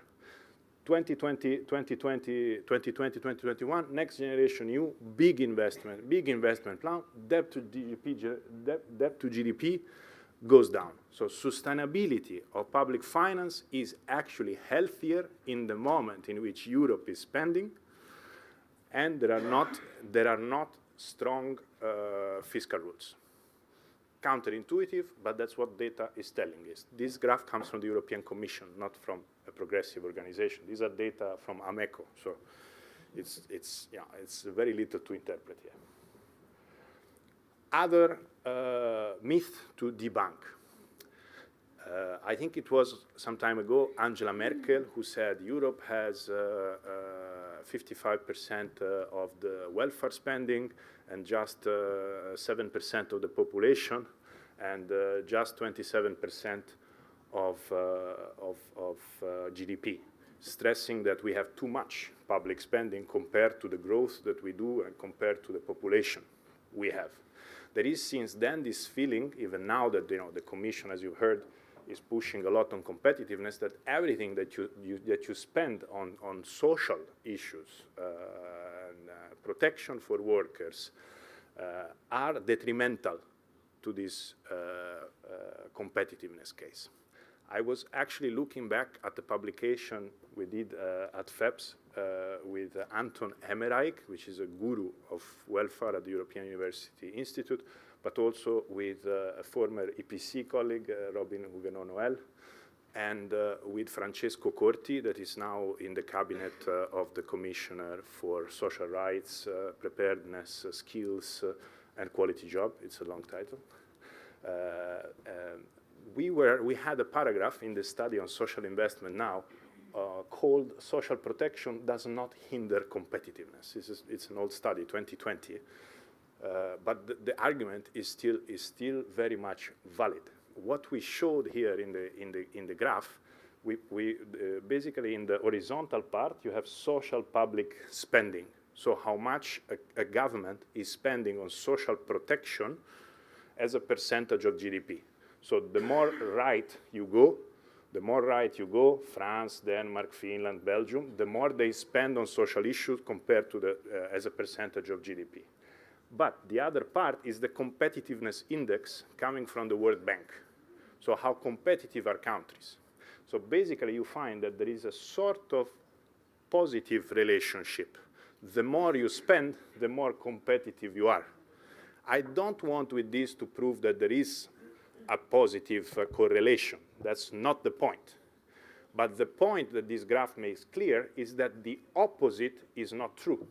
So it's not true that by spending on social issues, you hinder competitiveness. This we can prove it with the single graph. There are cases in which good public spending, not all public spending, see Italy, for instance, my own country, is not the best at making the use of public sector spending. Denmark, Finland, Sweden, Germany, they are much better in that respect. But in our model, and it is clear that there is a way as well for competitiveness and social spending to coexist, as it is a way for EU investment and sustainability of public finances to coexist. We have a lot of things at stake in this moment. I'll go fast, you know, the triple transition, competitiveness, capacity. And I think that one of the important things that we are observing in this period is that in the moment in which COVID hit, everybody felt like the big legitimacy of the public sector to step into the economy. So we felt a resurgence of this idea of public sector in the economy. A little bit that's the case now also with leading with the transition. But this is now a very, very frail paradigm. Because if you listen, there's a lot of right-wing politicians as well, or laissez-faire politicians that advocate for more state. And the feeling is that the state might be used with some of the financing, some of the scope, to actually pass capacities or means to the private sector. So one of the challenges now is to implement the transitions, to lead on competitiveness, to build on inclusive growth, sustainable growth, but by securing capacity, even at the public sector, so not to be dependent from the Amazon or the other companies, and to have the means to maintain this capacity. What I mean in practice. You have here a definitely not complete list of the areas where I hope you can have strong impact in 2025. These are all big files that the Commission will issue, the first one in the first 100 days, and then throughout the years. But everything of this is in the pipeline, and we desperately need you at the national level and at the European level to make a dent. I will have a couple of more slides on the competitiveness agenda and the EU budget, but briefly here, maybe on the preparedness. I don't have much to say, but there are not, I don't know if you discussed thoroughly preparedness this morning as well, but I think that's something in which there might be a lot that we can put there. Everything that is counter-cyclical measures, everything that empowers the resilience of our public services, so that all the things that you offer that becomes extremely relevant, particularly in times of crisis, they are not sacrificed. They are not the first thing that are cut, and we have the financial and fiscal means to do that, whether we are in recession or not. That's part of the preparedness. So make sure that your requests are framed within the preparedness lexicon of the Commission. Affordable housing initiative as well. There will be a new financial, probably a new financial, I'm not sure a new financial tool, but at least a new financial wave going to housing, probably both from cohesion funds and EIB-related financing, InvestEU-related money. We have to avoid that this goes only to, I would say, standard contractors. There's a lot of civil society, social economy, public-public partnerships that can benefit from this. So we should not, in this case, be subject to the classical market as well. So public sector should be very involved here. Probably you know as well from the important projects of common European interest and the services of general interest, you know better than me that it will be a crucial aspect to address. More or less in the EU Defence Union, I see the similar problem that there is on the affordable housing initiative. So the idea of creating a little bit more of integration at the European Union level, but the vast majority is creating a European financing for national housing plans or national defense plan. And the problem is that, okay, how these plans will be coordinated, there will be a common philosophy, at least. Of course, we know that one size fits all doesn't work, but at least some key principles and ability from the public sector to retain the capacity and the ability of not using the European funds to somehow just end up benefiting the few instead of local public administration. On competitiveness, we really need to make sure that this agenda, I think it's clear from this morning talk, doesn't end up limiting the scope of the different areas of the public sector and of labor.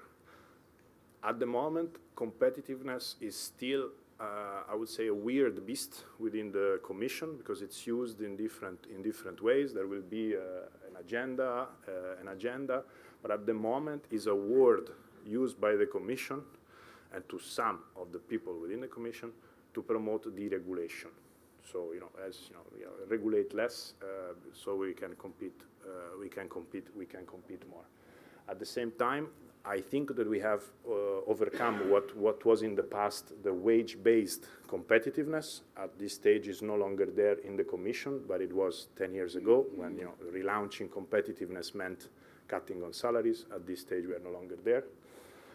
We are still, though, fighting a little bit on the tax issue, so that there is a competition around the tax base instead of harmonization, and there is not enough done probably on competition from the side of competitiveness from the side of energy, because it's very difficult to have a level playing field if the energy costs 3 times as much than in another country. So I don't know exactly how to fix that, but the energy union, if ever, has to come rather fast to deliver on competitiveness in all countries.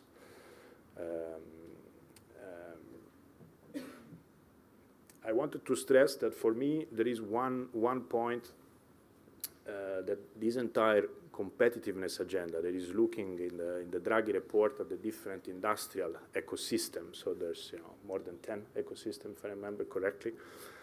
Very often is looking at the different silos, the different industries, and still too much this industrial policy at the European Union level is focused on the idea of identifying the champions or the good technologies, the good areas in which we can invest, in which we can put money.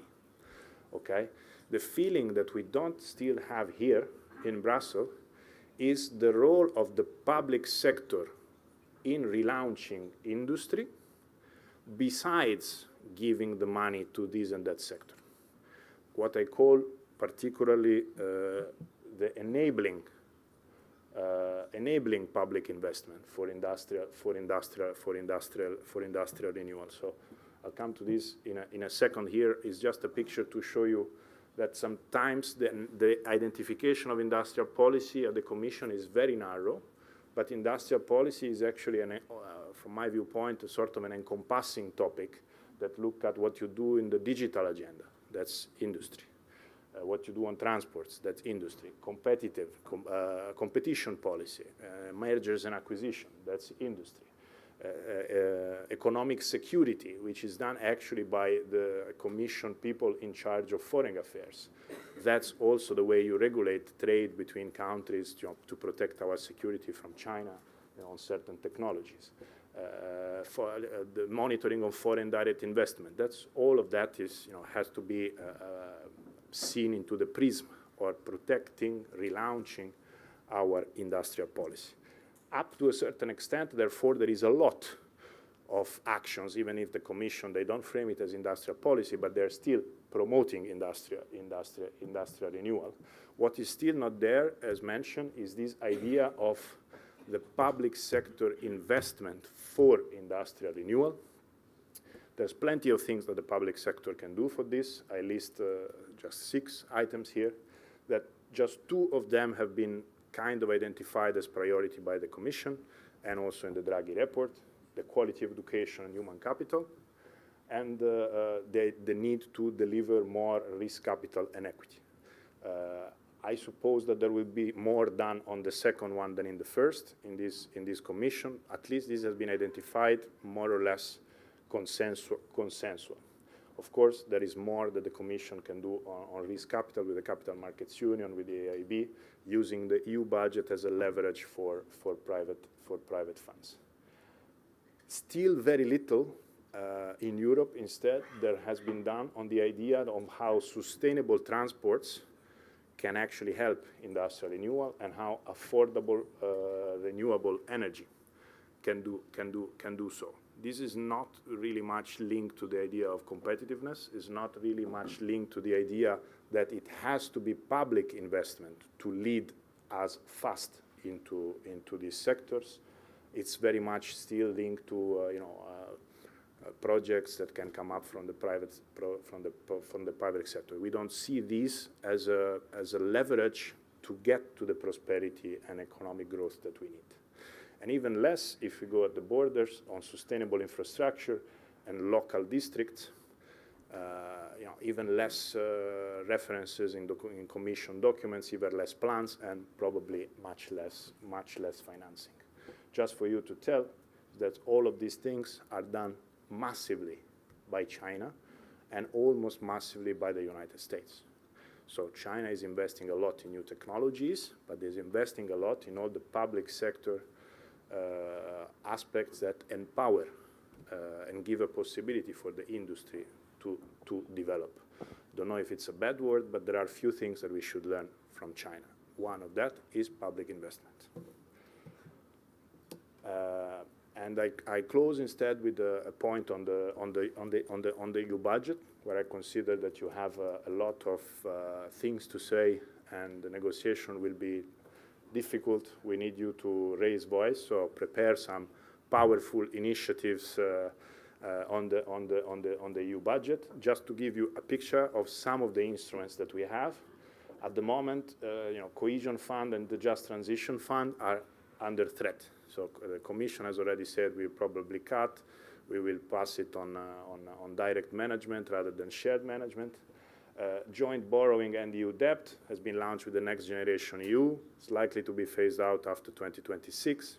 They say in case we can use it for defense. My feeling is that if you use it for defense, maybe we should use it for health, housing as well. Or if you use it for defense, maybe human security as well, not just for military constructors. So that we have, even if it is defense, let's expand the notion of what defense and security means. National fiscal policy, there's, as you mentioned, there's a lot of requests from that, but still limited space, because the proposal, it seems still difficult to be linked with big national spending from the vast majority of countries. I was thinking two additional financing mechanisms, something on to promote just mobility, because we cannot have a union where health workers move from Romania to Austria and the Netherlands as soon as they graduate.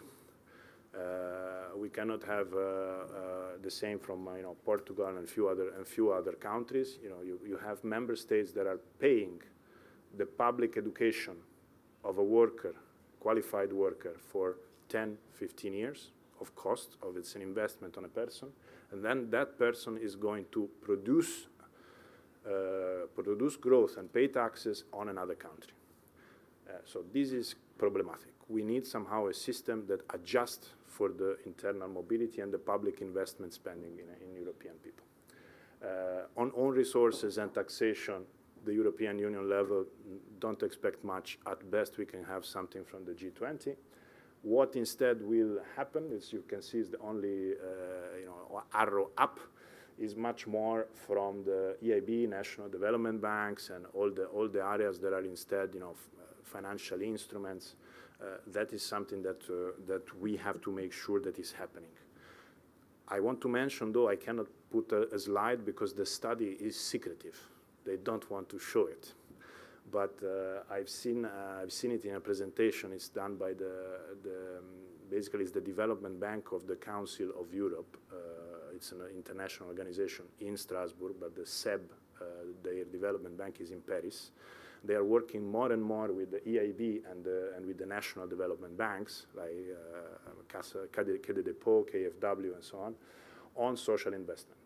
So you can expect a lot from them on social investment. They've done a study that clearly identify investment opportunities, as they call it. I call them market failures, on a lot of different items: retirement homes, housing for students, social housing, and health infrastructure. So technically, they have the institutional base for intervention at this level, because public sector banks can intervene if there is approved market failure with public money. So that is a good news, that they have at least understood that they should invest more in this direction. And I conclude with a recommendation. You all know that the EU budget will be a tough battle. At this stage, I don't see around a lot of discussion and solutions to address the issue of capacity. Local public administration, most of you are working closely with them, I suppose,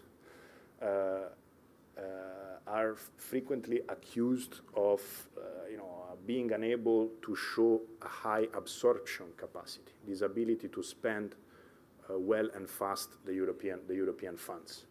Most importantly, we ask now more and more to local administration to be able to do this strategic planning between competitiveness and which supply chain, and how to plan the education in line with the education needs and the industry needs. It's a lot of strategic planning, plus ability to do implementation and coordination of projects. So it's a lot of requirement that we ask, but at this moment, the European Union is spending extremely little to support these capacities at local level, that sometimes are literally the offices of the public administration. Sometimes it can be technical assistance for, I would say, consultant or companies that help la mise en terre, so the real operative part of the projects. I think that it's in the interest of Europe to have the funds working well and working fast. So I would definitely suggest you to make yours or to develop ideas into reforming and boosting this.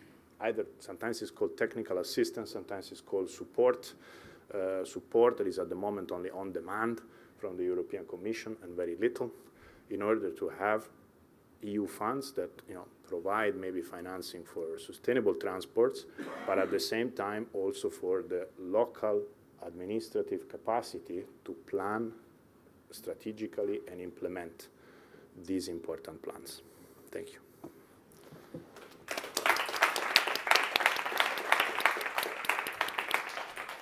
Thank you so much, David, for pointing out quite clearly how indeed the current fiscal rules, as they are not helping sustainability of finances, and also pointing to just mobility and preparedness as two concrete areas to look at, because these came up this morning as well.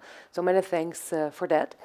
Tommaso, we're going to go to you. Tommaso Grossi, my colleague at the European Policy Center, policy analyst in the Social Europe and Wellbeing Programme. You're going to speak about how to make the EU fiscal rules fit for the future and so socially and environmentally sustainable.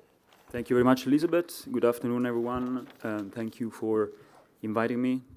Many thanks to CESI.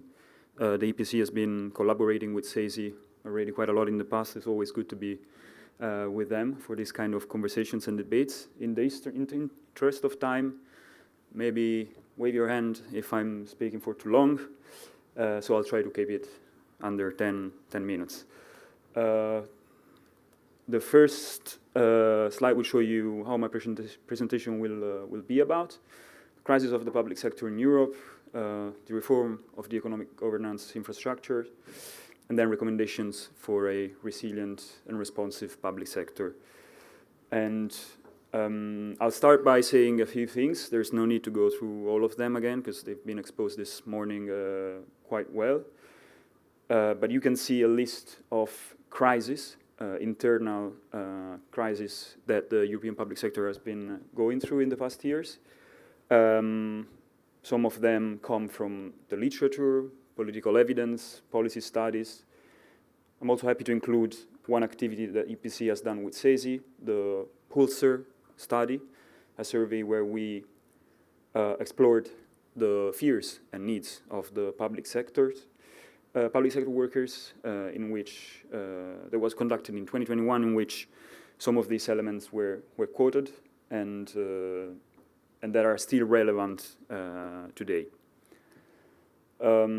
We know that the main crisis management and the main policy responses when it comes to crisis are unfortunately measures that target the public sectors. High-level study on social investment and social infrastructure highlighted specifically this. In the Eurozone crisis, for instance, there was reduced fiscal space for public investments in many regions, targeting specifically at the money put in social infrastructures, but also public wages have suffered from cutbacks, with countries that are peripheral of the EU going through even starker adjustments. And we know also, evidence shows us that when there is an economic crisis, usually public sector wages, which are settled via collective bargaining, become increasingly the decision of unilateral negotiations. And this affects specifically, as happened in the past, teachers and healthcare workers. Now, I don't want to bother you with the details of the economic governance reform. Lucia Viana this morning has explained you what it means to have new set of fiscal rules. What it is of interest to me maybe is to show you if the new fiscal rules are fit for the future. This is something that at the EPC, and I'm sure FEPS also has been studying. CESI itself have been expressing important positions about the new fiscal rules. The main question to me is, are the new fiscal rules fit for the future and can fill the investment gap that is needed for reaching the objectives of green and social targets? The short answer is no. We know that because of some studies, recent studies, we know that the investment gap is still quite big, very difficult to be filled. We're talking about around 300 billion each year, with some countries going through very difficult times, lacking significant investment in public and social services. According to Regazzoni, only Denmark, Sweden, and Ireland are projected to face no investment issues, investment problems in the following years within this new framework. And even if countries then will allocate the budget that is made available thanks to the, let's say, new trajectory imposed by the fiscal architecture, they still will risk to be facing investment shortfalls, specifically in the public sector in public services and social services, and so on. So I'll go quickly to what I think are prospects and recommendations for building a resilient public sector. I was happy to hear this morning in the previous panel that the practitioners working on the ground share some of these recommendations, which hopefully means that we are going in the right directions with the work that we're doing at IDPC. And it's good also to have this kind of debates, because in Brussels usually we lack these kind of interventions from people working on the ground, people representing public administrations. And I'll start by saying that the most important thing in our mind is, of course, to mainstream social investment. We know more or less what it is. It's different from general public spending. Social investment targets specifically human capital and social infrastructures. It aims to address long-term societal challenges. It's not just, as David was saying, progressive foundations, organizations, political forces who are highlighting how social investment is effective in tackling inequalities, in tackling market failures. It's also the Employment and Social Development Report of the European Commission showing this. And the social investment paradigm is therefore very well placed to address the crisis of the public sector, because this kind of crisis, as we've seen with COVID-19, Russia's invasion of Ukraine, climate, environmental hazards, affects the human and the infrastructure level of the public sector. It affects them, their wages, it affects them the money available for the public services to perform well. And so social investment is particularly relevant to address this crisis. And as David was showing, several studies, including theirs, but also CESI, as just mentioned, the high-level task force led by Romano Prodi, conducted by Lieve Franzen, was highlighting this. The informal working group on social investment. I'll also put myself in the position paper of the European Social and Economic Committee on boosting social investment for making reforms that boost the resilience of public services, are increasingly highlighting the importance of this kind of investments in the public sector. Second recommendation, perhaps politically very difficult to achieve, but we still believe at DPC, and I'm also curious to hear what other people think in the room, that it's important to establish a window for investment in social policies and social infrastructures in the next MFF. Again, the idea is to boost public services, to make them stronger, to make them ready to respond to future crises. I'll also quote Elisabeth's studies with Lieve Franzen. European instruments are not focused enough on the social outcomes they aim to target, and especially not on social infrastructure. They need to evolve towards more long-term investments. And the financial instruments that we currently have should be more blended and better blended together, and also be less fragmented. In one sentence, it's important that the EU reshapes its financial commitments towards sustainable, resilient public sectors, trying to reduce this investment gap that we currently face in Europe. Socialized strategic investments. As you know, the new Commission has presented itself as an investment commission, but we also know that it is not really taking public investment and public sector services into account.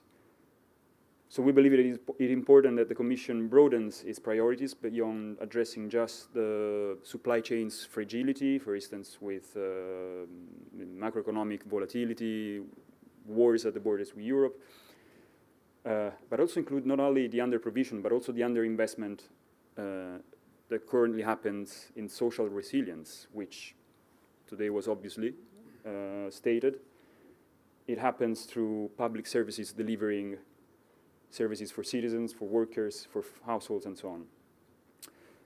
And while there is no taxonomy for what qualifies as strategic, I believe that the Commission should maybe put into this European Fund for Strategic Investments also social objectives for public services. They should feature more prominently.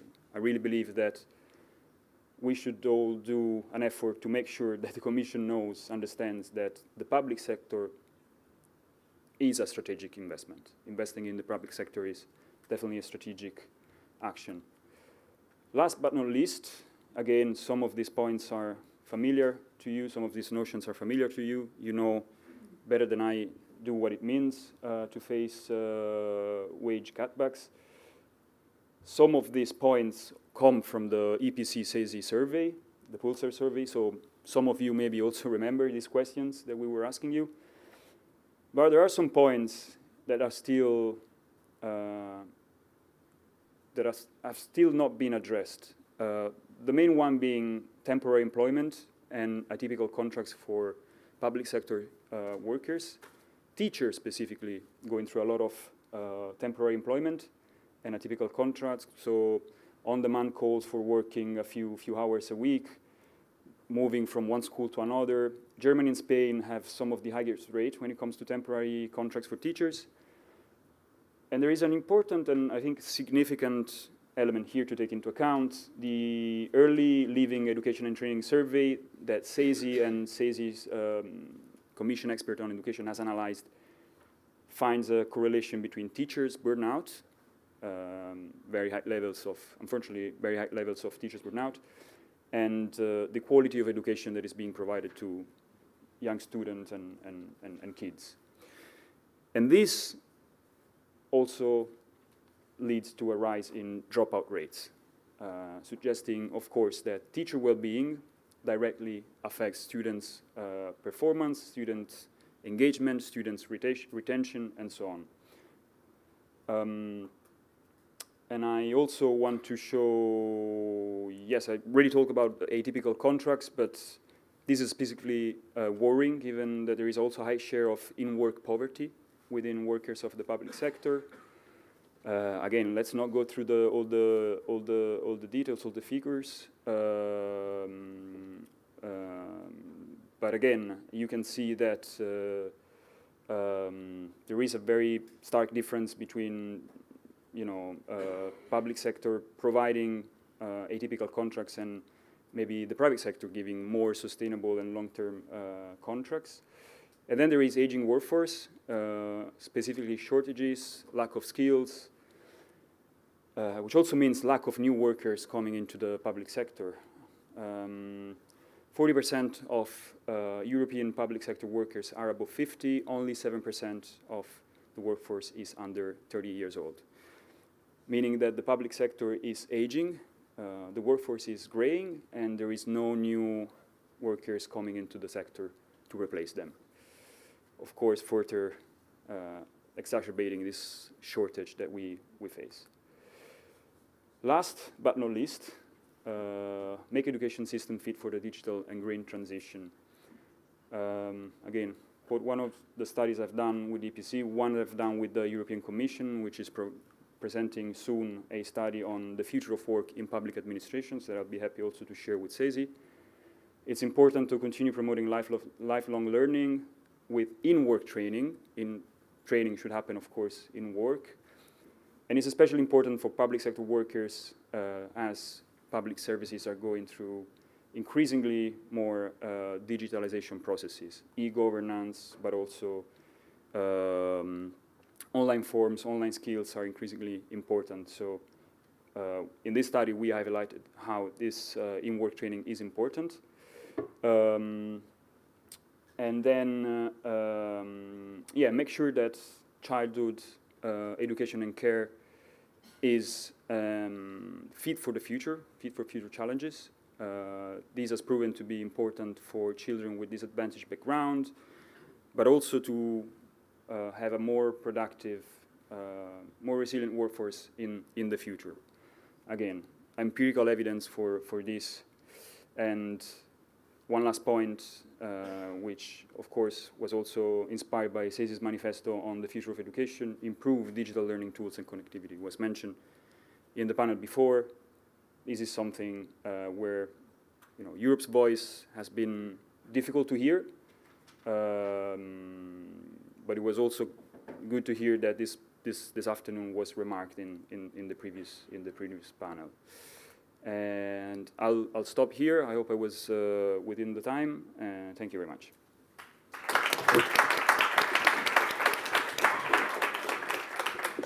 Many thanks, Tommaso, for clearly outlining the investment shortfalls, and I think also your call indeed for a window in the context of the next MFF, I think, was a very important one and a very timely one in light of the fact that these negotiations will be starting as of June next year, but we already very much know that the European Commission is working already on the preparations for the MFF, so I think it's the right moment to pass these messages. So I think with that I look to the audience, because I think there's lots of questions, of course, coming from your two presentations. But let me turn to the audience first before I perhaps ask you a few questions. Are there any immediate questions? Yes, Patrick. You're right that the mentioning of the importance of the preparedness program. It was also mentioned yesterday morning by the new commissioner, Mrs. Minzatu. She also gave us advice that we should focus our programs also on the preparedness, and you also mentioned it. Could you elaborate a little bit more about the chances you see for unions, CESI, in accordance with the investment program of the European Commission?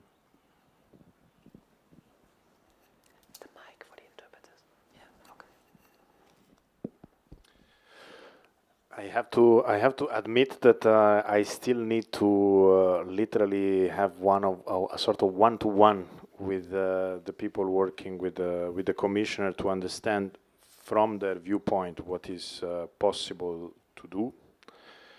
From my side, I'm thinking that it is the moment through the preparedness, if I look particularly at the fiscal and social side, to expand what was recently done as a SURE. This was an instrument done during the pandemic to provide fiscal support to member states for, to provide basically income support to a lot of people. It was relatively flexible so that member states could use it for different national measures in the time of emergency.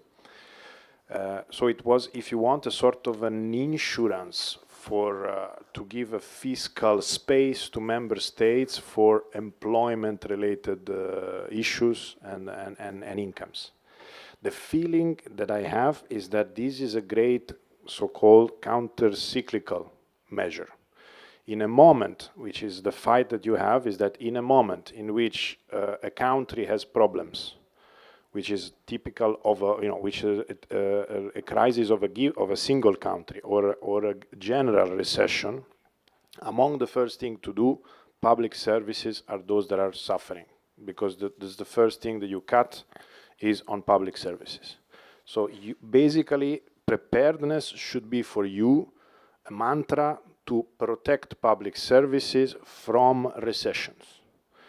Meaning making sure that you have an instrument that allows fiscal space from Europe to a member states in order to maintain qualities and standards and same investment in the moment in which a given member state has less revenues, because there's less growth, there's less taxes, and so on. So in this case, I'm looking more than what we were recommending up to a few months ago, was making this instrument SURE, that at the moment was a one-off for the crisis. It's basically all the money has been spent and it's done. We were trying to make it, recommending that it becomes a permanent instrument to activate in terms of crisis.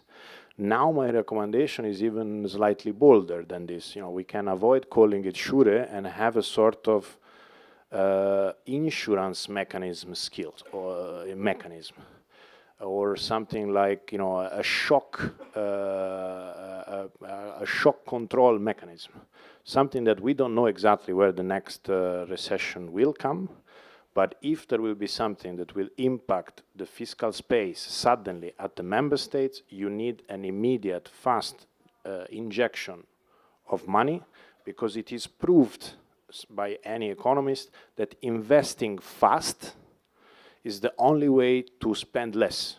The more time you take to invest, so to counterbalance the cycle, the more money you need, the more human capital you burn, literally, and the more difficult it is to relaunch. So something that is automatic, fast, can also be a little less sizable than a big investment. But at the moment, there is very little on this counter-cyclical spending, which is an insurance for you to maintain spending on public money. I know we're running out of time because I'm looking at Klaus, and I think we had said indeed that we aim to finish at 3, which I think we're running past. So perhaps before I hand over to Klaus, let me indeed thank you both very much. I think these were very important remarks. We could have gone on much longer, so I would invite all of you to continue following CEPS and the EPC, because I'm sure that both of you and all of us are indeed planning to do much more work in the year to come and the mandate to come. But many thanks, so please join me in applauding the two of you for your presentations.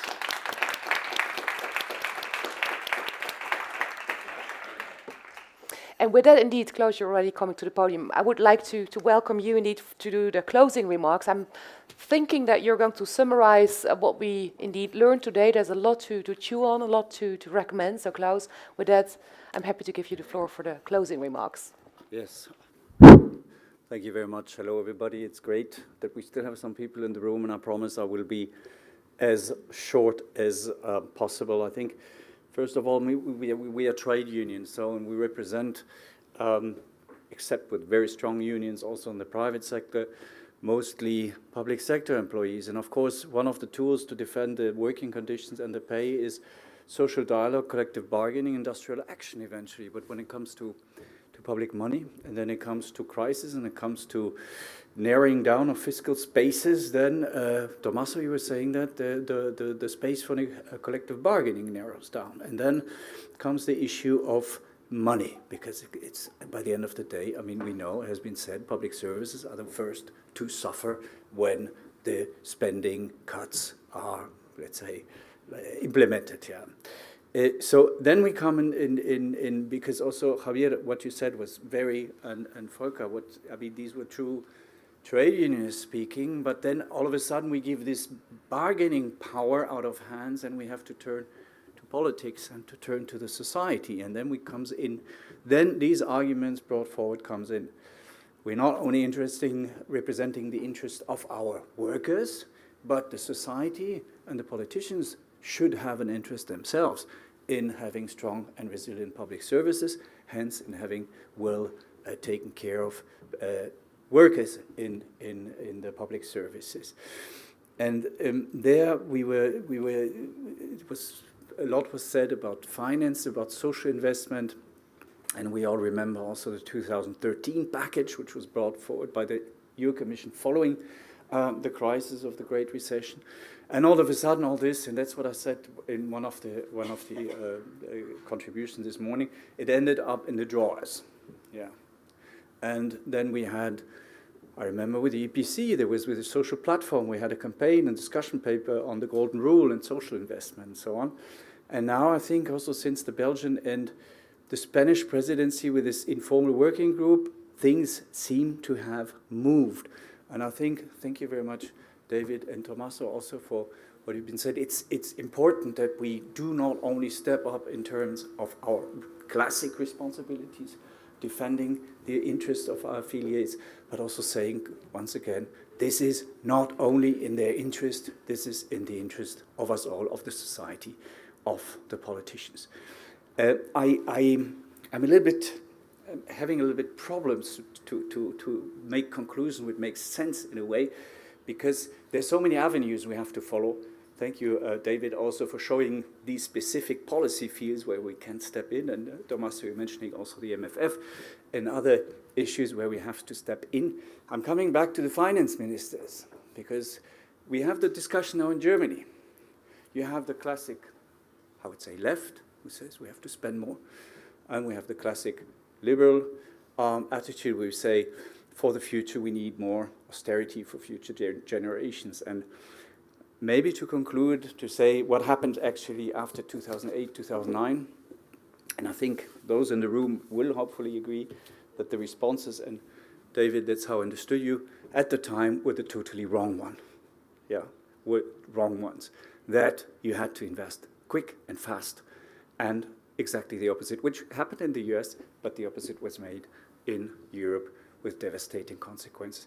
And now that we are in these moments of multi-crisis or permacrisis, I think it's for us a moment to step up, to strengthen even more the defense of our affiliates, of our members, on the one hand, but also to strengthen the political narrative, societal narrative, to say we need to invest more into public services in order to make us more competitive, more happy, if we speak of well-being, economy, more educated, having better skills, and by the end of the day, being more resilient. I would like to close with this. I would like to thank everybody. I mean, it narrowed down now over the 2 days, and but there's still many in the rooms, and I'd like to thank you for this, because it was 2 tiring days, but 2 very enriching, for me, inspiring days, and also to thank Elisabeth for this great, as always, elegant, cool, on the point, sharp, for this great moderation, and all the speakers, of course, not only the outside speakers, but also from our ranks, who are always warming up our hearts in this regard. What else? Merry Christmas, I would say. Happy New Year. Big thank you to the interpreters, a big thank you to the technicians. Come home safe, have a nice weekend, a nice Friday afternoon, and yeah, I close with this. Thank you very much.